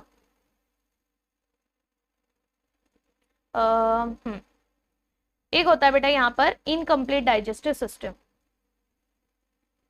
अब व्हेन वी से इनकम्प्लीट डाइजेस्टिव सिस्टम, और दूसरा क्या है? कंप्लीट। अब ये कंप्लीट और इनकम्प्लीट का मतलब क्या है? कंप्लीट का मतलब होता है जब दो ओपनिंग्स प्रेजेंट होती हैं, यस। तो दो ओपनिंग्स जैसे कि ट्यूब विद इन ट्यूब में प्रेजेंट था यहाँ पर, जैसे हमको यहाँ पर देख रहा है, एक ओपनिंग है जिसमें खाना आ रहा है, एक ओपनिंग है जिससे खाना जा रहा है। यहाँ पर भी ध्यान दो, यस, ये देखो, ये माउथ है, यहाँ से खाना आ रहा है, ये एनस है, यहाँ से खाना निकल रहा है। तो जब दो ओपनिंग्स प्रेजेंट होती हैं, yes, when there is two openings, ठीक है, mouth and anus for ingestion and digestion, तो ऐसे डाइजेस्टिव सिस्टम को हम कहते हैं कि कंप्लीट ओपनिंग है। क्या है? कंप्लीट डाइजेस्टिव सिस्टम है। और जहां पर सिंगल ओपनिंग है, सिंगल ओपनिंग, ठीक है, सिंगल ओपनिंग अगर प्रेजेंट होती है ब्लाइंड सैक बॉडी प्लान में जैसा देखने मिलता है, तो वो जो होते हैं वो होते हैं इनकम्प्लीट वाले। अब इनकम्प्लीट में कौन आ जाता है बेटा? आपके पहला फाइलम, अब देखो, पॉरीफेरा लिखने की गलती मत करना, पॉरीफेरा तो सेलुलर एग्रीगेट है ना। पॉरीफेरा कैसा है? सेलुलर एग्रीगेट है, ठीक है। तो यहाँ पे आप किस को लिखोगे? यहाँ पे मेंशन करोगे सेकंड से, सिलेंट्रेट्स, ठीक है, टीनोफोरा एंड प्लैटीहेलमिन्थस एंड प्लैटीहेलमिन्थस, ये सबके पास कैसा है? इनकम्प्लीट बॉडी सिस्टम है, ठीक है। कंप्लीट की बात करें तो ये स्टार्ट होगा हमारे फाइलम एस्केलमिन्थस से, ये होगा स्टार्ट हमारे एस्केलमिन्थस से टू ऑल द कॉर्डेट्स, नीचे तक, लास्ट तक, हमारे तक यही सिस्टम रहेगा। Got it? Yes, complete incomplete digestive system हो गया। अब दूसरे एक सिस्टम की बात करते हैं, हमारा ले लेते हैं सर्कुलेटरी सिस्टम, है ना, सर्कुलेटरी सिस्टम ले लेते हैं, ठीक है। यस, अब सर्कुलेटरी सिस्टम में क्या है बेटा, सर्कुलेटरी सिस्टम में भी आते हैं दो टाइप्स, ठीक है। Circulatory system is further divided into two types, एक ओपन, दूसरा क्लोज्ड। अब ये ओपन एंड क्लोज का क्या झमेला है। ओपन सर्कुलेटरी सिस्टम उसको कहते हैं जहां पर आपके जो बॉडी कैविटीज होती है उसके अंदर जो ऑर्गन्स प्रेजेंट होते हैं वो ऑर्गन्स आपके ब्लड के जो बॉडी फ्लूइड है उसके डायरेक्ट टच में रहता है, ठीक है, उसको कहते हैं आपका ओपन सर्कुलेटरी सिस्टम, ठीक है। तो यहां पर क्या हो रहा है ओपन सर्कुलेटरी सिस्टम में, yes there are no capillaries, ठीक है। हमें पता है ना हमारे पास ब्लड वेसल्स होते हैं, आर्टरीज होती है, वेन्स होती है, कैपिलरीज हैं, इनके पास कैपिलरीज नहीं है, ठीक है, दे डू नॉट हैव कैपिलरीज, ठीक है। वेयर एज यहां पर सारे ब्लड वेसल्स प्रेजेंट है, यहां पर सारे ब्लड वेसल्स जैसे कि आर्टरीज, वेन्स एंड कैपिलरीज तीनों ही प्रेजेंट होती है क्लोज्ड वाले सिस्टम में, इसलिए इनको क्लोज्ड कहते हैं, ठीक है। ओपन में क्या होता है, ओपन में बॉडी सेल्स जो होते हैं, yes body cells and tissues ये सब डायरेक्टली ब्लड के कांटेक्ट में आ जाते हैं, ठीक है। Yes, they are directly bath in blood, ठीक है, they are in direct contact in the blood. जैसे ही हार्ट ब्लड पंप करेगा वो सारा एक बॉडी में जो है खून भर जाएगा और ऑर्गन्स उसके डायरेक्टली कांटेक्ट में होंगे, जो उनका डायरेक्ट कांटेक्ट की वजह से क्या होगा, एक्सचेंज ऑफ मटेरियल्स जो भी होना रहेगा, yes they are direct contact होगा, डायरेक्ट कांटेक्ट विद ब्लड, ठीक है। यस, और एक्सचेंज ऑफ मटेरियल्स भी उसी तरीके से होंगे। ये किसमें इसमें देखने मिलता है, ये आपको देखने मिलेगा आर्थ्रोपोडा में, ठीक है, आर्थ्रोपोडा, इसलिए आपने कॉकरोच को देखा होगा व्हाइट खून होता है और पूरा उसमें कोई वेसल्स वो सब नहीं देखने मिलेंगे, ठीक है, आर्थ्रोपोडास में देखने मिलेगा। Then you will also see it in the non cephalopods, non, एक सेकेंड जगह ही नहीं हमारे पास भाई लिखने की, आर्थ्रोपोडा एक एग्जाम्पल है, फिर आपके हेमिकॉर्डेटा एग्जाम्पल है, हेमिकॉर्डेटा, फिर आपके नॉन सेफेलोपोड्स मोलस्क। अब ये नॉन सेफेलोपोड्स मतलब क्या होता है, ठीक है, मोलस्कास जो होता है ना, मोलस्कास में कुछ मोलस्कास में ओपन सिस्टम भी दिखता है, कुछ मोलस्कास में क्लोज सिस्टम भी दिखता है, ठीक है। जैसे क्लोज सिस्टम पहले मैं लिख लेती हूँ फिर समझाती हूँ, ठीक है। तो क्लोज सिस्टम में क्या होगा, कैपिलरी सिस्टम होंगी, ठीक है, यस, और कोई भी कॉन्टैक्ट में there will be no direct contact, ठीक है, यस। तो no direct contact with blood, no direct contact with blood, ठीक है, किसी भी ऑर्गन का, किसी भी टिश्यू का, किसी भी सेल का कोई डायरेक्ट कॉन्टैक्ट नहीं होगा। जो भी एक्सचेंज करना होता है, एक्सचेंज जो होता है, exchange of material, exchange through, exchange of materials through capillaries, capillaries के थ्रू ही होगा, through capillaries, gas exchange, nutrients exchange जो भी होगा कैपिलरीज के थ्रू ही होगा। और इसमें कौन कौन से फाइलम आ जाएंगे बेटा, यहां पर आ जाएंगे आपके एनालिडास, ठीक है, आपके एनालिड्स आ जाएंगे यहां पर। जैसे ये सेफेलोपोड, उधर नॉन सेफेलोपोड लिखे थे, यहां पर सेफेलोपोड मोलस्क, ठीक है, ये सेफेलोपोड मोलस्क आ जाएंगे और सारे के सारे हम जैसे कॉर्डेट्स, ठीक है, सारे के सारे कॉर्डेट्स। अब ये सेफेलोपोड्स और नॉन सेफेलोपोड्स क्या है, तो मैंने जैसे बोला मोलस्कास जो है, मोलस्कास में कुछ ओपन भी दिखेंगे, क्लोज भी दिखेंगे। सेफेलोपोड्स मतलब क्या, वैसे ऑर्गेनिज्म जिनके पास सिर्फ सिर होता है और फुट होता है। सेफेलो का मतलब वो होता है, ठीक है, सेफेलोपोड्स का मतलब वही होता है, सेफेलो हेड होता है और पोड्स मतलब पैर होता है, सिर्फ हेड और पैर होता है इनके पास, और सकिंग पैर होता है जैसे कि ऑक्टोपस, ठीक है। तो ये ऑक्टोपस, स्क्विड, ये सब जो एनिमल्स होते हैं, इनका जो इंकी ब्लड होता है ना, ये जो होते हैं बेटा, ये आपके कैसे होते हैं, नॉन सेफेलोपोड वाले मोलस्क होते हैं, ठीक है, यस। और एक होता है नॉन सेफेलोपोड वाले मोलस्क, ठीक है, समझ में आया, क्लियर एवरीवन। चल फिर एक और एक डाइजेस्टिव हो गया। अब बात करते हैं रिप्रोडक्टिव सिस्टम की। अब बात करते हैं रिप्रोडक्टिव सिस्टम की। तो रिप्रोडक्टिव सिस्टम हमने तो पहले ही बोल दिया था, रिप्रोडक्टिव सिस्टम जनरली कैसे करने जाएगा, ये यहाँ पर सेक्सुअल रिप्रोडक्शन ही होगा, ठीक है, यहाँ पर कैसा होगा, सेक्सुअल रिप्रोडक्शन को ही प्रेफरेंस दी जाएगी। बट यहाँ पर सेक्सुअल रिप्रोडक्शन तो प्रीडोमिनेंट है, यस, ये प्रीडोमिनेंट तो है ही, dominant mode, yes, predominant mode आपका सेक्सुअल रिप्रोडक्शन ही होगा, क्योंकि एनिमल्स में क्या होंगे, सेक्सुअल रिप्रोडक्शन होंगे तो वेरिएशंस दिखेंगे, है ना, वेरिएशंस दिखेंगे, and that's the reason we are so evolved. But कुछ ऐसे भी एनिमल्स हैं जो कि असेक्सुअल मोड कर रहे हैं, असेक्सुअल मोड ऑफ रिप्रोडक्शन दिखा रहे हैं। अब ये जो असेक्सुअल मोड ऑफ रिप्रोडक्शन है, इसमें कौन आ जाता है बेटा, असेक्सुअल मोड ऑफ रिप्रोडक्शन जैसे कि कुछ लोअर एनिमल्स लाइक आपके स्पॉन्जेस, आपके सिलेंट्रेट्स, ठीक है, इन लोग असेक्सुअल मोड दिखाते हैं। अब असेक्सुअल मोड मतलब क्या क्या देखने मिलेगा हमको, यहाँ पर फ्रैगमेंटेशन देखने मिल सकता है, ठीक है, फ्रैगमेंटेशन देखने मिल सकता है आपको, यहाँ पे बर्डिंग भी देखने मिल सकती है, ठीक है, बर्डिंग एंड फ्रैगमेंटेशन आपको देखने मिल सकता है आपके असेक्सुअल, ठीक है। बाकी ऑर्गन सिस्टम डिस्कस करने की जरूरत नहीं है हमें, बाकी हम लोग हर एक फाइला का इंडिविजुअली करेंगे। अब बात करते हैं body symmetry, very important. Body symmetry मतलब क्या, आपकी बॉडी किस तरीके से डिवाइडेड है, ठीक है, एक ऑर्गेनिज्म की बॉडी किस तरीके से डिवाइडेड है। तो और यहाँ पर ये सिमेट्री समझने के लिए एक दो टर्म्स आपको अच्छे से समझना बहुत इंपॉर्टेंट है। पहला टर्म है एक्सिस, हाँ, पहला टर्म है एक्सिस और दूसरा टर्म है बेटा आपका प्लेन। ये दोनों टर्म आपको समझना बहुत जरूरी है। एक्सिस मतलब क्या, एक्सिस मतलब किसी भी चीज का एक एक्सिस काट रही हूं मैं, है ना, यस। तो इट्स एन इमेजिनरी लाइन, एक straight line passing through the centre of the body. ये मेरा सेंटर ऑफ द बॉडी है, यहां से मैं एक इमेजिनरी लाइन अगर इमेजिन करूं, यस, तो वो बन जाता है एक्सिस। और उस एक्सिस से अगर मैंने किसी एनिमल को काट दिया और फिर मैं उसको ऐसे देख रही हूं, तो ये एक प्लेन दिखाएगा, है ना, ये एक प्लेन दिखाएगा।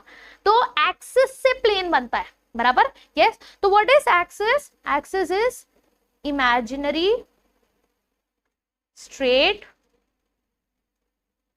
line, ठीक है, ये है imaginary straight line passing through center of body, ठीक है, सेंटर से गुजरते हुए जो होता है, जैसे ट्रांसवर्स एक्सिस हो गया, ये सब क्या है, एक्सिस है, लॉन्जिट्यूडनल एक्सिस हो गया। फिर दूसरा जो टर्म है, दूसरा जो टर्म है बेटा, दूसरा जो टर्म है वो है plane. What is plane, now plane is nothing but flat surface, ठीक है, flat surface which divides body into halves, ठीक है। तो एक्सिस एक इमेजिनरी लाइन है और उस एक्सिस के वजह से प्लेन बन जाता है ना। अगर उसको काटूं मैं पूरे बॉडी को, तो ये इस तरीके से होगा, राइट। अगर मैं सपोज यहाँ पर ये एक अंडा लिया है मैंने और इसको, ये एक एक्सिस है, इमेजिनरी लाइन जो बीच में से काट रही है, ठीक है। अब इसको एक्सिस से कट करने के बाद जब मैं ये प्लेन बनाती हूं, तो ये प्लेन कैसा दिखेगा, ये पूरा जो इस तरीके से दो आपको ये ऐसे मिल जाएंगे हाफ्स, है ना, ये दोनों को कट करके मुझे इस तरीके से ये दो हाफ्स मिल जाएंगे। तो यहां पर ये जो पार्ट है, this part, this is the plane, समझ में आया, यस। तो ये क्या हो गई बेटा, ये हो गई एक्सिस, ठीक है, ये हो गई एक्सिस। और इस एक्सिस से कट करने के बाद ये आपको क्या मिला, ये मिला आपको प्लेन, समझ में आया, यस। Got it? क्लियर, एकदम कंसेप्ट क्लियर है? बोलोगे क्या ही जरूरत है इतना डिटेल में, बट ये बहुत इंपॉर्टेंट है, नहीं समझ में आता है ना हमें, ठीक है। अब ये जब आपको क्लियरली अंडरस्टैंड हो गया है तो हम आगे का पार्ट करते हैं। अब यही सिमेट्री आपको समझनी है, अलग अलग तरीके की सिमेट्री होती है, ठीक है। तो हमारे पास 3 तरीके की सिमेट्री होती है। पहला असिमेट्रिकल, यानी सिमेट्री ही नहीं है, ठीक है, सबसे इजी असिमेट्रिकल। तीसरा होता है रेडियल सिमेट्री, ठीक है, रेडियली सिमेट्रिकल। और तीसरा होता है बायलैटरली सिमेट्रिकल, बायलैटरल सिमेट्री, ठीक है। तो symmetry, radial symmetry, bilateral symmetry, ये हो गए हमारे 3 टाइप के सिमेट्रीज, ठीक है। यस, अब इनका मतलब क्या है, पहले बात करते हैं हमारे असिमेट्री की। असिमेट्री मतलब बेटा सिमेट्री होगी ही नहीं, आप किसी भी एक्सिस से काट लो, किसी भी प्लेन से काट लो, कोई सिमेट्री नहीं होगी। यस, तो यहां पे any plane passing through centre, yes, does not divide the body, ठीक है, into equal halves, यानी हम इन बॉडी को 2 इक्वल हाफ्स में बांट ही नहीं सकते हैं, ठीक है। आप किधर से भी काटो, जैसे ये अगड़म तिगड़म कोई ऐसा स्पॉन्ज है फॉर एग्जांपल, ठीक है। अब ये स्पॉन्ज को आप किसी भी एक्सिस से काटो, आप इस एक्सिस से कट करने का ट्राई करो, इस एक्सिस से कट करने का ट्राई करो, इधर से कट करने का ट्राई करो, आपको कोई सिमेट्री नहीं देखने वाली है ना, कोई सिमेट्री नहीं देखने वाली। तो इसीलिए ऐसे एनिमल्स को कहते हैं आपके असिमेट्रिकल। इसमें कौन आ जाते हैं? यस, इसमें आ जाते हैं आपके स्पॉन्जेस। एग्जाम्पल स्पॉन्जेस, स्पॉन्जेस किस में आते हैं? पॉरीफेरा, पॉरीफेरा में, ठीक है। यस, अब बात करते हैं रेडियल सिमेट्री। रेडियल सिमेट्री क्या है बेटा? Radial symmetry when any plane, कोई भी प्लेन, ठीक है, कोई भी plane, any plane passing through central axis से पास होने वाला कोई भी plane, yes, divides body into 2, divides body into 2 halves, ठीक है, 2 आइडेंटिकल हाफ्स। तो 2 हाफ में तो बांट रहा है बट आइडेंटिकल होने चाहिए, 2 आइडेंटिकल हाफ्स। तो वैसे को कहते हैं रेडियल सिमेट्री, ठीक है। यहां पर देखो, ये देखो ध्यान से, ये सेंट्रल एक्सिस है, इससे गुजरने वाला ये प्लेन, ये भी एनिमल को 2 हिस्सों में बांट रहा है, या फिर आप ये प्लेन कंसिडर कर लें, ये भी इस एनिमल को 2 हिस्सों में बांट रहा है, ठीक है।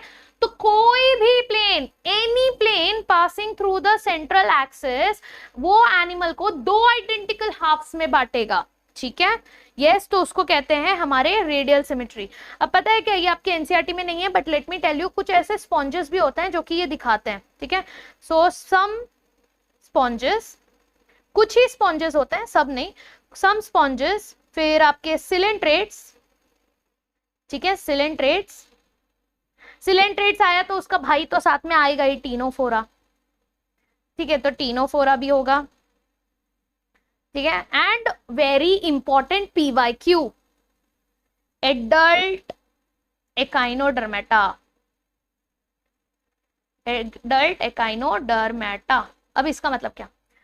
आपके इकाइनोडर्मेटा जो होते हैं ना, जैसे इकाइनोडर्मेटा जैसे कि स्टारफिश, ठीक है, बेसिक एग्जांपल। अब ये क्या होते हैं, हमने पढ़ा है कि हमारा जो डेवलपमेंट होता है वो इनडायरेक्ट भी हो सकता है, डायरेक्ट डेवलपमेंट भी हो सकता है।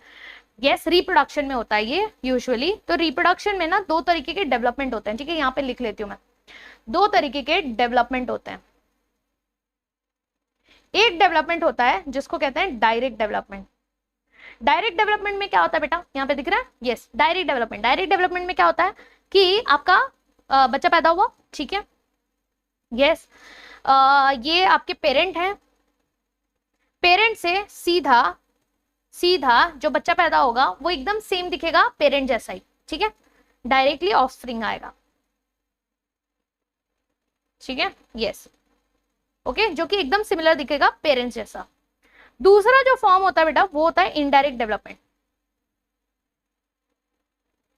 अब इनडायरेक्ट डेवलपमेंट में क्या होता है, ये आपका पेरेंट है, पेरेंट से जब बच्चा पैदा होता है तो वो डायरेक्ट ऑफस्प्रिंग पेरेंट जैसा नहीं दिखता, वो पहले बनाता है लार्वा, और ये जो लार्वा होता है ये बहुत अलग होता है आपके एडल्ट फॉर्म से। जैसे फ्रॉग की बात करें तो फ्रॉग का जो लार्वा होता है वो होता है टैडपोल, तो वो टैडपोल आप देखोगे ना, फ्रॉग के जो अंडे होते हैं उसमें से जो बच्चा निकलता है उसका, वो फ्रॉग जैसा बिल्कुल नहीं दिखता, हमको लगता है टीनी टाइनी फ्रॉग निकलेगा ना मैम, दिखते हैं ना छोटे छोटे फ्रॉग, नहीं, वो डेवलपिंग फ्रॉग्स हैं, बट इसका जो लार्वा निकलता है वो लार्वा फिश जैसा दिखता है और वो एक्वाटिक होता है, जबकि हमारे फ्रॉग्स एम्फीबियंस होते हैं, राइट। तो ये लार्वा एकदम अलग दिखता है आपके पेरेंट से, और फिर ये लार्वा से आपका वापस एडल्ट फॉर्म में आता है, ये डेवलप करके, समझ में आया, यस। तो ये जो होता है ये इनडायरेक्ट डेवलपमेंट होता है, ठीक है।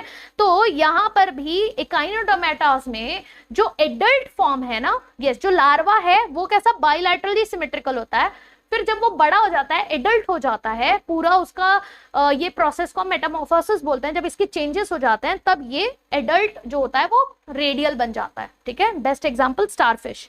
क्लियर एवरीवन, नहीं समझा तो टेंशन मत लो, एकाइनोडर्मेटा में फिर से डिटेल में करेंगे, ओके। अब बात करते हैं हमारे बाइलैटरल सिमेट्री की। बाइलैटरल सिमेट्री मतलब yes, only one plane, yes, only one plane passing through central axis can divide body into two halves, ठीक है, yes। अब समझो यहां पर डिफरेंस क्या, आप बोलोगे सेम ही तो बोला, सेम नहीं बोला, ध्यान दो। यहां पर बोला है कोई भी प्लेन, कोई भी यहां से यहां से यहां से यहां से कोई भी प्लेन जो सेंट्रल एक्सिस से गुजरते हुए आ रही हो वो उस ऑर्गेनिज्म को कहीं से भी दो इक्वल हिस्सों में बांट सकती है। बट जब हम मैं मेरे इसकी बात करते, देखो ये मेरा सपोज मान लो सेंट्रल एक्सिस है, यहां से अगर मैंने प्लेन काटा तो मेरा ऊपर का शरीर नीचे का शरीर सेम होगा क्या, नहीं, है ना, यानी कि मैं रेडियली सिमेट्रिकल नहीं हूं। बट जब मैं ये वाले एक्सिस से एक प्लेन काटती हूँ तो मेरे दोनों हाफ्स इक्वल दिखेंगे, यहाँ पर भी एक हाथ है, यहाँ पर भी एक हाथ है, यहाँ पे भी एक आंख है, यहाँ पे भी एक आंख है, यहाँ पे भी एक टांग है, यहाँ पे भी एक टांग है ना। तो ये जब बीच में से काटते हैं सिर्फ एक सिंगल प्लेन ही मुझे जो है दो इक्वल हाफ्स में डिवाइड कर रहा है, तो उसे कहते हैं बाइलैटरली सिमेट्रिकल, ठीक है, बाइलैटरल सिमेट्री कहते हैं उसे, व्हाट इट, यस। तो बायलैटरल सिमेट्री यानी सिर्फ एक प्लेन बेटा, सिर्फ एक प्लेन जो है उसको दो हिस्सों में बांट पाता है, ठीक है, यस। पहला phylum, first phylum to show bilateral symmetry, first phylum कौन सा है, प्लैटीहेल्मिन्थस, प्लैटीहेल्मिन्थस, यस। प्लैटीहेल्मिन्थस से एस्कलमेंथस, एस्कलमेंथस से एनालिडा, एनालिडा से आर्थ्रोपोडा, यस, आपके मोलस्कास, हेमिकॉर्डेटा एंड कॉर्डेटा, सारे के सारे, यस, स्टिल कॉर्डेट, सारे के सारे कैसे दिखाते हैं आपका बायलैटरल। इनफैक्ट यहां पर आपका लार्वा ऑफ एकाइनोडर्मेटा, ठीक है, चलो वो मेंशन नहीं करते हैं, तो एकाइनोडर्मेटा में लिख लेंगे, ठीक है, गॉट इट। चलो ये हो गई हमारी सिमेट्री। अब बात करते हैं जर्म लेयर्स के बारे में। अब जर्म लेयर्स क्या है, तो देखो जब हमारा बॉडी एम्ब्रियोनिक लेवल में ग्रो होता है ना, जब एम्ब्रियोनिक डेवलपमेंट होता है तो उस टाइम पे वो जर्म लेयर्स बनाता है। तो अगर आप लोगों को याद होगा तो ये हमारा जाइगोट था, ठीक है, ये जाइगोट क्लीवेज करना चालू करता है, बराबर, यस। जाइगोट जब क्लीवेज करना चालू करता है तो वो डिवाइड करेगा, ठीक है, फिर वो ब्लास्टोसिस्ट बनाएगा, ब्ला ब्ला ब्ला ब्ला ब्ला, एम्ब्रियो डेवलप होगा, है ना, एम्ब्रियो डेवलप होगा। और ये एम्ब्रियो के डेवलपमेंट के जर्नी में एक स्टेज आता है गैस्ट्रुलेशन। कौन सा स्टेज आता है बेटा, गैस्ट्रुलेशन का। और ये जो गैस्ट्रुलेशन वाला लेयर है, यस, रुको मैं लिख ही लेती हूँ, चलो, ड्यूरिंग एम्ब्रियोनिक डेवलपमेंट, ठीक है। एक स्टेज आता है जिसको कहते हैं गैस्ट्रुलेशन। गैस्ट्रुलेशन, गैस्ट्रुलेशन उसको क्यों कहते हैं? क्योंकि गैस्ट्रुलेशन में there is development of germ layers. ठीक है, इसको कहते हैं फॉर्मेशन ऑफ जर्म लेयर्स। ठीक है, जर्म लेयर्स जो है फॉर्म होते हैं। अब जर्म लेयर्स आइडियली हमारे पास जो मोस्ट एडवांस वाली बात है वो कह रही हूं, 3 जर्म लेयर्स होते हैं। ठीक है, यस 3 जर्म लेयर्स होते हैं। जो बाहर वाला होता है उसको कहते हैं एक्टोडर्म, जो मिडल वाला होता है उसको कहते हैं मीजोडर्म, और इनर वाला जो होता है उसको कहते हैं एंडोडर्म। ठीक है, क्या क्या आया? एक्टोडर्म, डर्म मतलब लेयर, डर्मा लेयर है ना, एक्टो बाहर का, मीजो बीच का, और एंडोडर्म। ठीक है, जब ये तीनों जर्म लेयर्स प्रेजेंट होते हैं, यस ये तीनों जर्म लेयर्स जब प्रेजेंट होते हैं, डिफरेंशिएटेड होते हैं, तो ऐसे एनिमल्स को हम क्या कहते हैं? ऐसे एनिमल्स को कहते हैं ट्रिप्लोब्लास्टिक। ठीक है, जब तीनों जर्म लेयर्स प्रेजेंट होते हैं, तो वैसे ये 3 जर्म लेयर्स हो गए, एक्टोडर्म, एंडोडर्म, मीसोडर्म, ये तीनों जर्म लेयर्स प्रेजेंट होते हैं। ठीक है, अब किसी जो हमारे लोअर एनिमल्स हैं उन केस में अच्छा चलो एक स्लाइड ऐड कर लेते हैं। ठीक है, अब देखो ये जर्मिनल लेयर्स के बेसिस पे हमारे 2 तरीके के होते हैं। ठीक है, एक आ जाता है आपके डिप्लोब्लास्टिक। डिप्लोब्लास्टिक, अब यहां पर ये जो तीनों के तीनों है ना, यस ये तीनों के तीनों डिफरेंशिएटेड होने चाहिए। ठीक है, दे शुड बी डिफरेंशिएटेड। सारे के सारे सेल्स कैसे हैं? सेलुलर और डिफरेंशिएटेड, सेलुलर इसमें डिफरेंशिएट होने चाहिए। ठीक है, इनमें सेलुलर ऑर्गेनाइजेशन होना चाहिए, डिफरेंशिएटेड होना चाहिए। अगर डिफरेंशिएटेड नहीं हुए, अब देखो किसी इसमें क्या होता है, जैसे यहां पर ध्यान देना।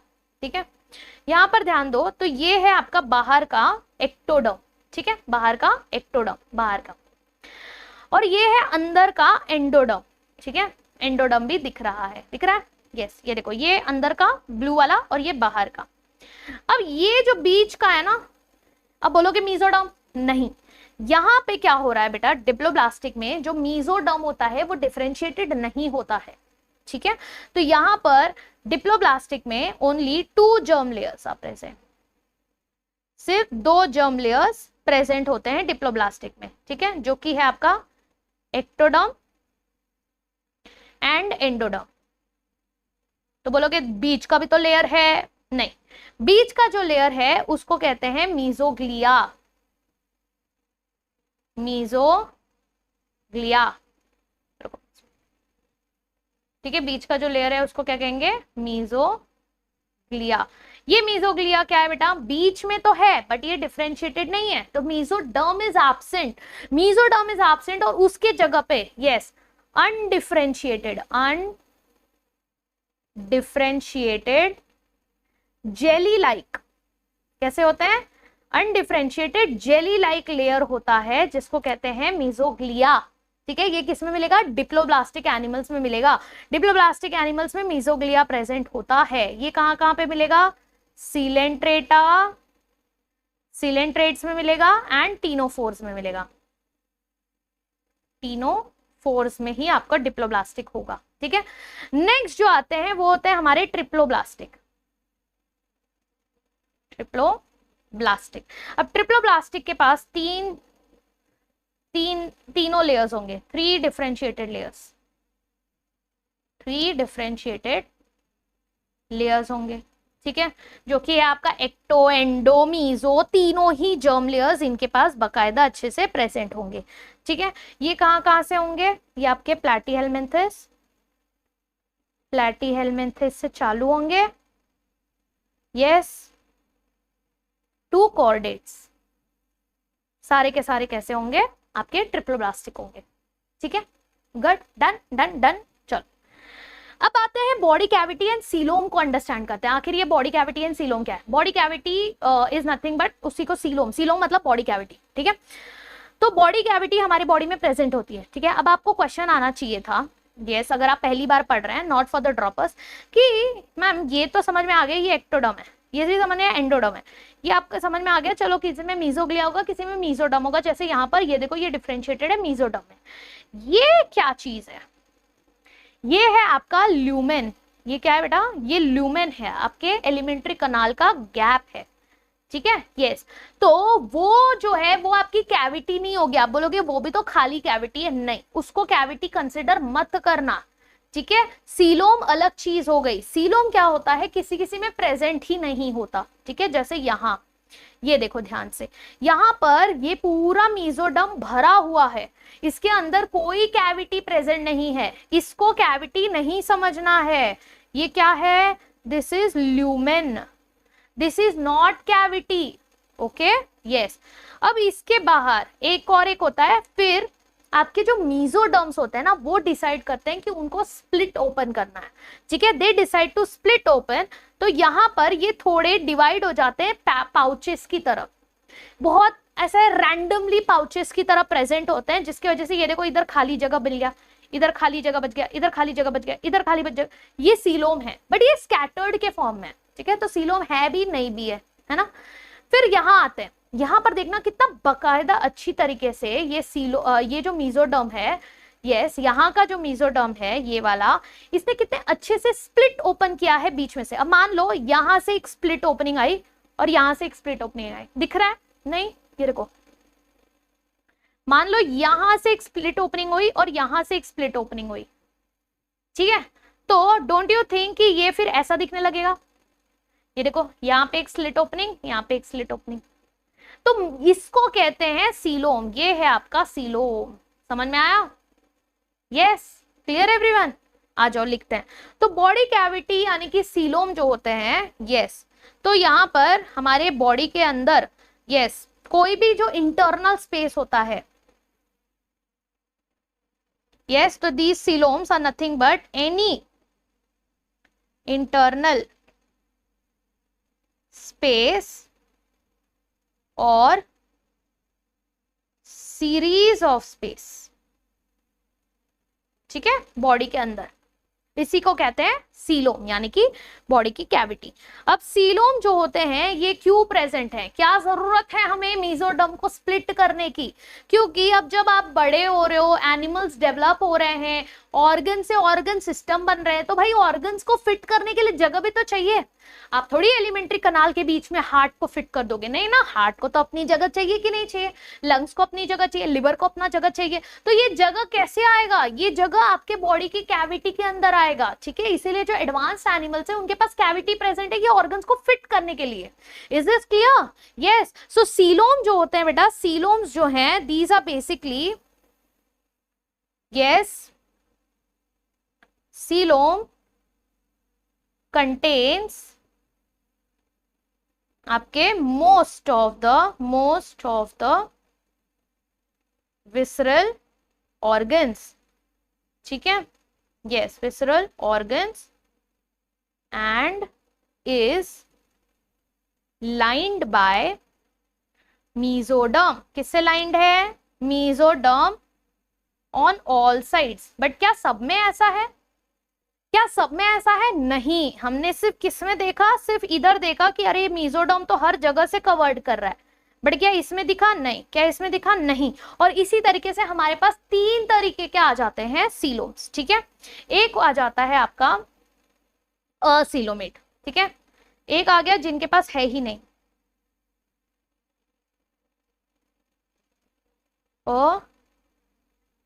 असीलोमेट। असीलोमेट मतलब यहां पर भाई बॉडी कैविटी है ही नहीं, ठीक है। यस, सीलोम एब्सेंट, ठीक है। कोई बॉडी कैविटी इनके पास प्रेजेंट ही नहीं होती है। ये किस में देखने मिलेगा आपको? ये देखने मिलेगा स्पॉन्जेस यानी पोरीफेरा, ठीक है। ये देखने मिलेगा सिलेंट्रेटा, और जहां जहां सिलेंट्रेटा आएगा वहां वहां उसका भाई टीनोफोरा भी आएगा, ठीक है। जहां जहां सिलेंट्रेटास आएगा उसका भाई टीनोफोरा भी आएगा।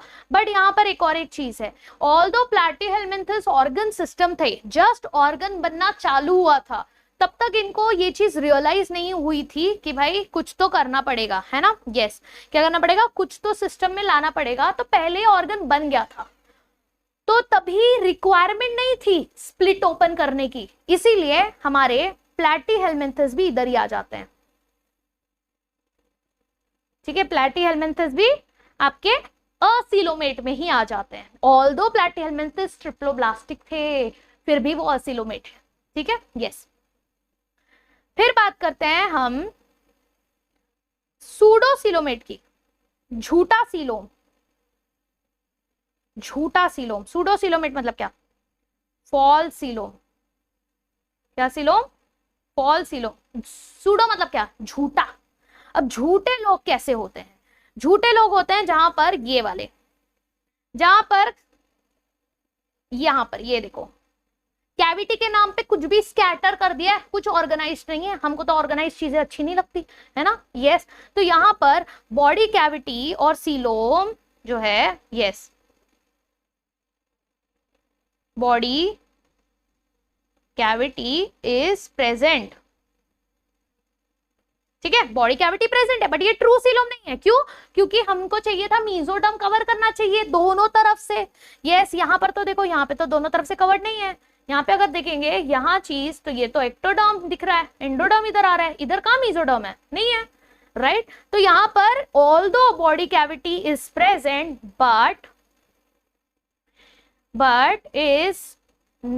but it is, अरे यार, हाँ, but it is not completely, तुम लोग को डिटेल में नोट्स बना के दे रही हूँ, तुम लोग यूज करते हो कि नहीं इस चीज का?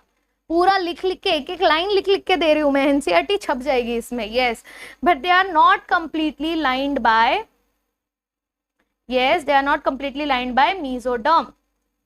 पूरी तरह से मीजोडर्म से ये लाइंड नहीं होते हैं, इसीलिए इनको झूठा सीलोम कहा जाता है।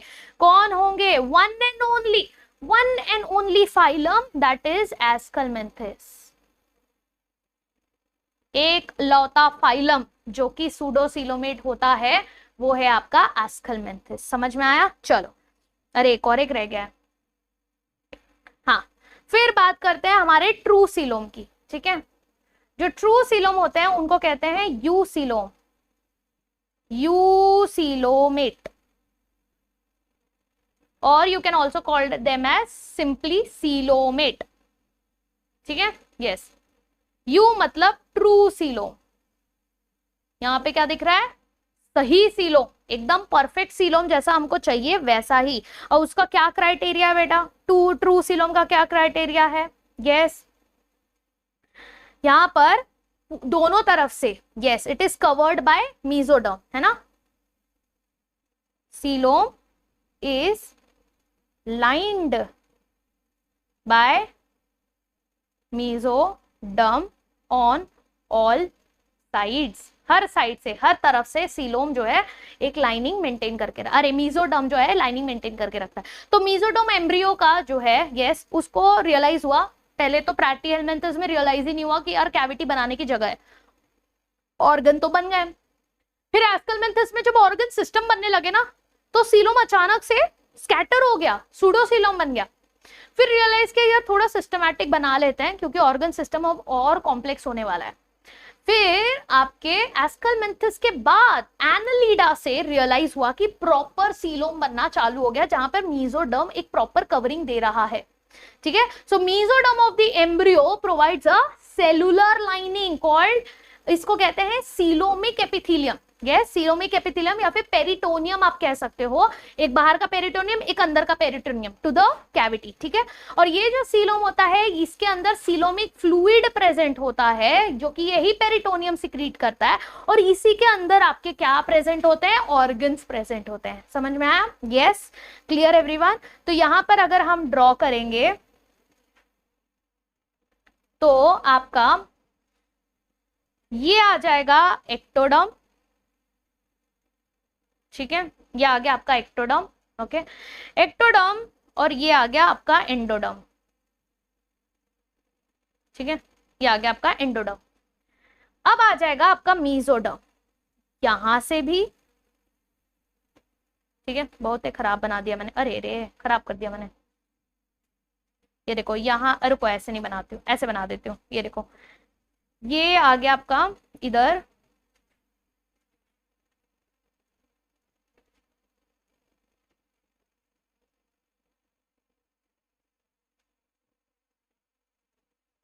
ये आ गया आपका एक्टोडर्म, ठीक है, ये आ गया आपका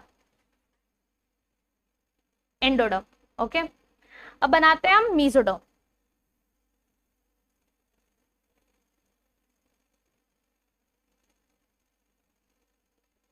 बाहर से भी, यस, ये ऐसे बाहर से भी लाइनिंग होगी, अंदर से भी लाइनिंग होगी, है ना, और ये इनके बीच में कनेक्शन भी होगा, ठीक है। ये जो बचा हुआ खाली जगह है ये बन जाएगा आपका सीलोम, ठीक है, ये बन गया सीलोम। अब ये जो पेरिटोनियम की मैंने बात की है, पेरिटोनियम क्या है, ठीक है, ये पेरिटोनियम बेसिकली यहां का, ये आपका एक्टोडर्म और ये आपका बाहर वाला एक्सटर्नल मीजोडर्म, ठीक है, ये एक पेरिटोनियम बनाएगा, ठीक है, ये दोनों एक पेरिटोनियम बनाएगा। और यहां पे ये आपका अंदर वाला एंडोडर्म और ये वाला इंटरनल मीजोडर्म या विसरल मीजोडर्म, ये आपका एक पेरिटोनियम बनाएगा, ठीक है, समझ में आया। और ये पेरिटोनियम आपके सीलोम के अंदर फ्लूइड रिलीज करते हैं और इसी सीलोम के अंदर आपके ऑर्गन्स भी फिट होते हैं। Got it, clear everybody, yes. तो ये आपका क्या बनाता है, ये दोनों बनाते हैं आपके पेरिटोनियम, पेरिटोनियम, ठीक है।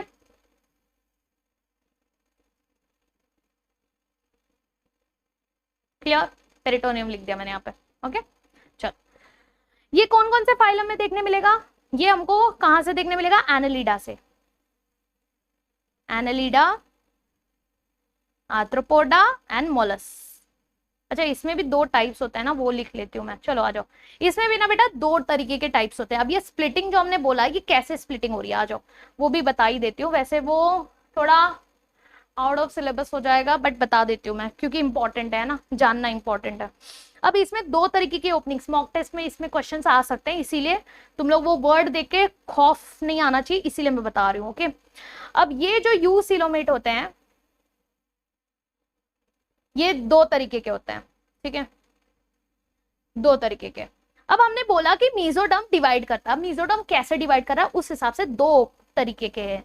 एक आता है शीजोसीलोम, ठीक है, एक आता है शीजोसीलोमेट और दूसरा आता है आपके एंट्रोसीलोम, एंट्रोसीलोम, ठीक है, सीलोमेट निकाल देते हैं। एक आ गया शीजोसीलोम, दूसरा आ गया एंट्रोसीलोम। अब इसका मतलब क्या, ध्यान से देखो, ये वर्ड में आ रहा है एस, है ना, यहां पर होता है स्प्लिटिंग, एस से शीजोसीलोम, एस से स्प्लिटिंग। तो यहां पर मीजोडर्म की स्प्लिटिंग हो रही है, क्या हो रही है, मीजोडर्म की स्प्लिटिंग हो रही है, वो बीच में से स्प्लिट होकर ओपन हो रहा है। तो जब मीजोडर्म स्प्लिट होकर ओपन होता है तो वो कहलाता है आपका मीजोडर्म, सॉरी आपका शीजोसीलोम। शीजोसीलोम में कौन कौन से आ जाएंगे, आपके एनालिडा, एनालिडा, आर्थ्रोपोडा,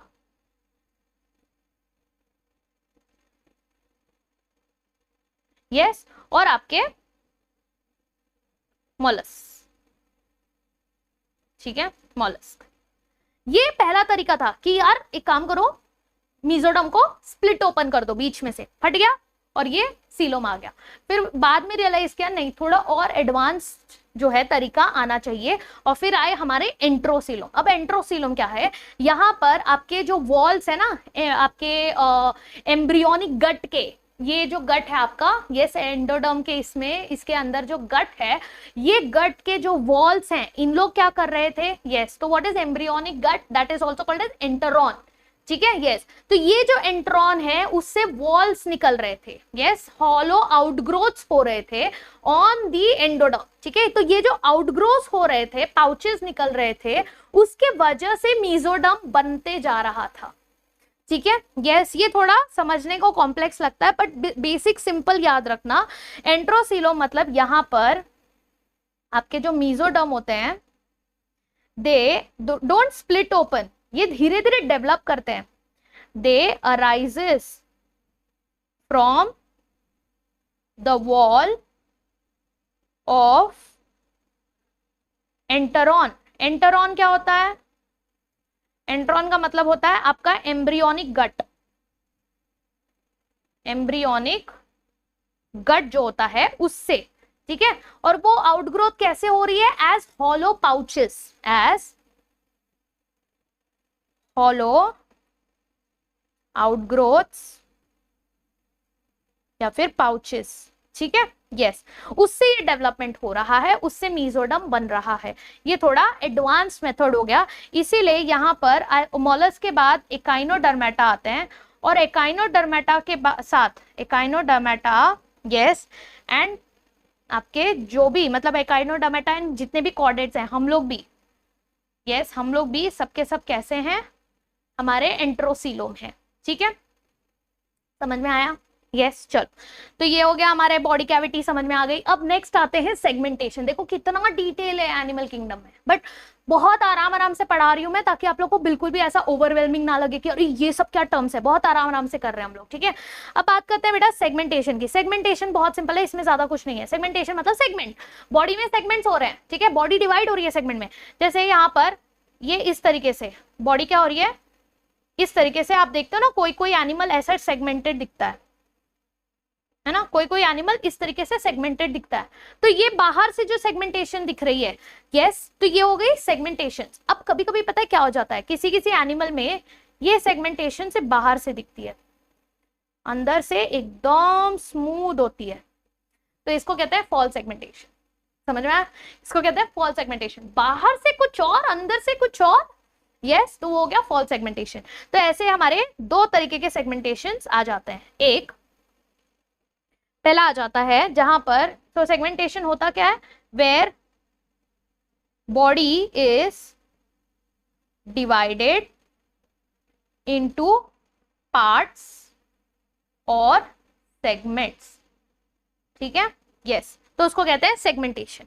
अब उसमें दो तरीके के आ जाते हैं, एक जहां पर एक्चुअली मेटा सेगमेंटेशन देखने मिलता है, ठीक है, जिसको कहते हैं मेटामेरिज्म, मेटामेरिज्म, और दूसरा जो होता है वो होता है फॉल्स सेगमेंटेशन या सूडो मेटामेरिज्म, फॉल्स सेगमेंटेशन। तो हमने जो ड्रॉ किया था ना कि यहां पर एक्सटर्नली इन लोग सेगमेंटेड होते हैं, ठीक है, externally segmented, internally absent. Segmentation अंदर से नहीं होता, बाहर से सेगमेंट देखने मिल रहा है, बट अंदर से तो ये एकदम स्मूथ है, तो उसको कहते हैं फॉल्स सेगमेंटेशन, ठीक है, फॉल्स सेगमेंटेशन। और ट्रू सेगमेंटेशन किसमें देखने मिलता है, जहां पर internally and externally, yes, internally externally body is segmented, ठीक है, यस, उस सेगमेंट को क्या कहते हैं, segment called as metamers, segment को कहते हैं मेटामर्स। इसीलिए इस फिनोमिनन को क्या कहते हैं, मेटामेरिज्म, ठीक है। इनमें एक और एक चीज है जो बहुत इंपॉर्टेंट है समझने के लिए, यहां पर सिर्फ सेगमेंटेशन नहीं हो रहा है, यहां पर they have a serial repetition. यहां पर बहुत इंपॉर्टेंट फैक्टर है ये, सीरियल रिपीटेशन हो रहा है कुछ ऑर्गन्स का, ऑफ एटलीस्ट सम ऑर्गन्स का सेगमेंटेशन यहां पर देखने मिल रहा है। ये दो पॉइंट्स बहुत इंपॉर्टेंट है ट्रू सेगमेंटेशन के लिए, एक कि भाई एक्सटर्नली इंटरनली दोनों तरफ से सेगमेंट होना चाहिए, दूसरा कि अंदर जो है ऑर्गन्स का रिपीटेशन आपको देखने मिलेगा, यानी कि हर सेगमेंट थोड़ा एक दूसरे जैसा ही आइडेंटिकल दिखने लगेगा। ये किस में देखने मिलता है, ये देखने मिलता है हमको एनालिडा में, ठीक है, आर्थ्रोपोडा में एंड आपके कॉर्डेट्स में, ठीक है, क्लियर, ये हो गया segmentation. Next let's talk about notochord. Okay, almost done, I know बहुत पहला क्लास हो गया इतना लंबा, बट बेटा डिटेल्स ही इतने सारे, डिटेल में नहीं पढ़ाऊंगी तो समझेगा कैसे, है ना, उतना तो करना पड़ेगा। यस, समझना है तो लड़ना तो पड़ेगा ही। यस यस, तो नोटोकॉर्ड करते हैं। नोटोकॉर्ड में क्या है, नोटोकॉर्ड क्या होता है, this is nothing but an elongated, ठीक है, elongated rod like flexible structure, yes, and they are formed, कब बनता है ये, ड्यूरिंग एम्ब्रियोनिक डेवलपमेंट। किससे बनता है, यस, किसी किसी एनिमल्स में ही होता है, ठीक है, किसी किसी एनिमल्स में ही होता है। And they are composed of cells of mesoderm. तो किससे बन रहा है ये, मीजोडर्म से बन रहा है, मीजोडर्म से डिराइव हो रहा है, ठीक है, ये नोटोकॉर्ड किससे डिराइव हो रहा है, आपके मीजोडर्म से डिराइव हो रहा है, ठीक है। अब ये बनता कहाँ है, ये पीछे की साइड बनता है, डॉर्सल, ठीक है, डॉर्सल या फिर upper side of few animals, ठीक है। तो ये किसी किसी एनिमल्स में ही बनता है, किसी किसी एनिमल्स में नहीं बनता है। इस हिसाब से ये दो टाइप्स आ जाते हैं। एनिमल्स को आप डिवाइड कर सकते हो दो तरीके से, एक जो कि होते हैं नॉन कॉर्डेट्स, और दूसरे जिसको हम कहेंगे कॉर्डेट्स, ठीक है। तो जिसमें नोटोकॉर्ड प्रेजेंट होता है उसको आप कहोगे कॉर्डेट्स, ठीक है। तो यहां पर नोटोकॉर्ड इज प्रेजेंट, ठीक है, यहां पर नोटोकॉर्ड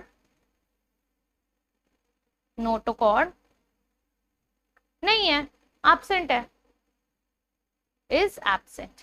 तो जो एब्सेंट उनको कहोगे आप नॉन कॉर्डेट्स, जिनमें प्रेजेंट है उसको कहोगे कॉर्डेट्स। और यही नॉन कॉर्डेट्स पहले हम फिनिश करेंगे हमारे first half of the chapter में, जो कि स्टार्ट होगा from the phylum Porifera to echinodermata,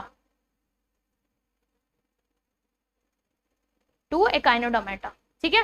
लेकिन ये जो सफर है ना, नॉन कॉर्डेट से कॉर्डेट जाने तक का जो सफर होता है वो फटाक से नहीं बन जाता नोटोकॉर्ड। इनके बीच में एक और एक स्ट्रक्चर आता है, ठीक है, इनके बीच में एक और एक स्ट्रक्चर आता है जिसको कहते हैं स्टोमोकॉर्ड, ठीक है, यस, उस स्ट्रक्चर को हम कहते हैं स्टोमोकॉर्ड। और ये जो स्टोमोकॉर्ड होता है, this is a similar structure to आपके जो नोटोकॉर्ड होता है ना, उसका सिमिलर स्ट्रक्चर होता है, बट वो सेम नहीं होता। और यही स्टोमोकॉर्ड के वजह से आपके पास एक डिवीजन आ जाता है जिसको कहते हैं हेमिकॉर्डेट्स, ठीक है, जिसको आप कहोगे hemichordate. So what is stomochord, stomochord is a similar structure जो कि कॉर्डेट जैसा होता है, कॉर्डेट नहीं होता, ठीक है, कॉर्डेट नहीं होता। अब इसी बेसिस पे अगर हम एनिमल्स को स्टडी करेंगे, यस, तो आपके जो एनिमल्स हैं, ये एनिमल्स डिवाइडेड होते हैं दो ग्रुप्स में। एक आ जाएगा आपका नॉन कॉर्डेट, एक क्या है आपका नॉन कॉर्डेट्स, ठीक है, यस। दूसरा आ जाएगा आपका कॉर्डेट्स, ठीक है। अब क्या होता है पता है, ये जो कॉर्डेट्स है ना, इनमें भी थोड़े डिविजन्स आ जाते हैं, बट वो बाद में बात करते हैं। एक और एक जो अभी हमने पढ़ा, हेमिकॉर्डेट्स, ठीक है। वैसे हेमिकॉर्डेट्स को भी काफी हद तक नॉन कॉर्डेट में ही कंसिडर किया जाता है, क्योंकि नोटोकॉर्ड तो है नहीं, तो नॉन कॉर्डेट में ही आता है, बट बिकॉज उसके पास स्टोमोकॉर्ड है इसलिए हम उसको अलग से पढ़ते हैं हेमिकॉर्डेट को, ठीक है। अब ये जो नॉन कॉर्डेट्स है यही हम नेक्स्ट क्लास से पढ़ना चालू करेंगे। इसमें आ जाता है फाइलम पोरीफेरा। मैंने आप लोग से मांगा कि इसका निमोनिक बना के दो, आपके कमेंट सेक्शन में मिलना चाहिए, ठीक है। फिर आपका दूसरा आ जाएगा सिलेंट्रेटा, क्या लिख रही हूं मैं, हाँ, सिलेंटरेटा, हाँ, सिलेंट्रेटा। फिर उसका भाई टीनोफोरा, फिर प्लैटीहेलमिन्थस, फिर एस्कलमेंथिस, फिर एनालिडा, फिर आर्थ्रोपोडा,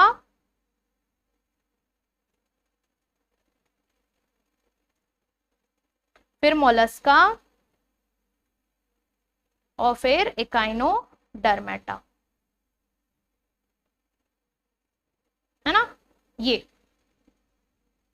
आ गए। अब पता है क्या, अब आपको नेक्स्ट लेक्चर से हर एक फाइलम को डिटेल में पढ़ना है। अब पॉरीफेरा पहले करेंगे, फिर सिलेंट्रेटा, टीनोफोरा साथ में कर लेंगे, Platyhelminthes, Aschelminthes, Annelida, Arthropoda, Mollusca, Echinodermata. जब ये पढ़कर हो जाएगा, फिर हम जाएंगे हमारे हेमिकॉर्डेटा की तरफ, और फिर हम पढ़ेंगे हमारे कॉर्डेट्स को। अच्छा, ये कॉर्डेट्स जो है ना, ये कॉर्डेट्स फर्दर इनमें क्या होता है कि ये तो मीजोडर्मली ओरिजिन, इनके पास नोटोकॉर्ड होता है ना, yes they have notochord, but किसी किसी ऑर्गेनिज्म में यस ये नोटोकॉर्ड जो है कन्वर्ट हो जाता है, ठीक है, कन्वर्ट हो जाता है and they get developed into vertebrates, ठीक है, वर्टिब्रल कॉलम। अब जिनमें ये वर्टिब्रल कॉलम में कन्वर्ट हो जाता है, उन ऑर्गेनिजम्स को हम क्या कहते हैं, we call them as vertebrates, उनको हम कहते हैं वर्टिब्रेट्स। और जिनमें वर्टिब्रल कॉलम में कन्वर्ट नहीं होता बेटा, उनको हम क्या कहते हैं, इनवर्टिब्रेट्स।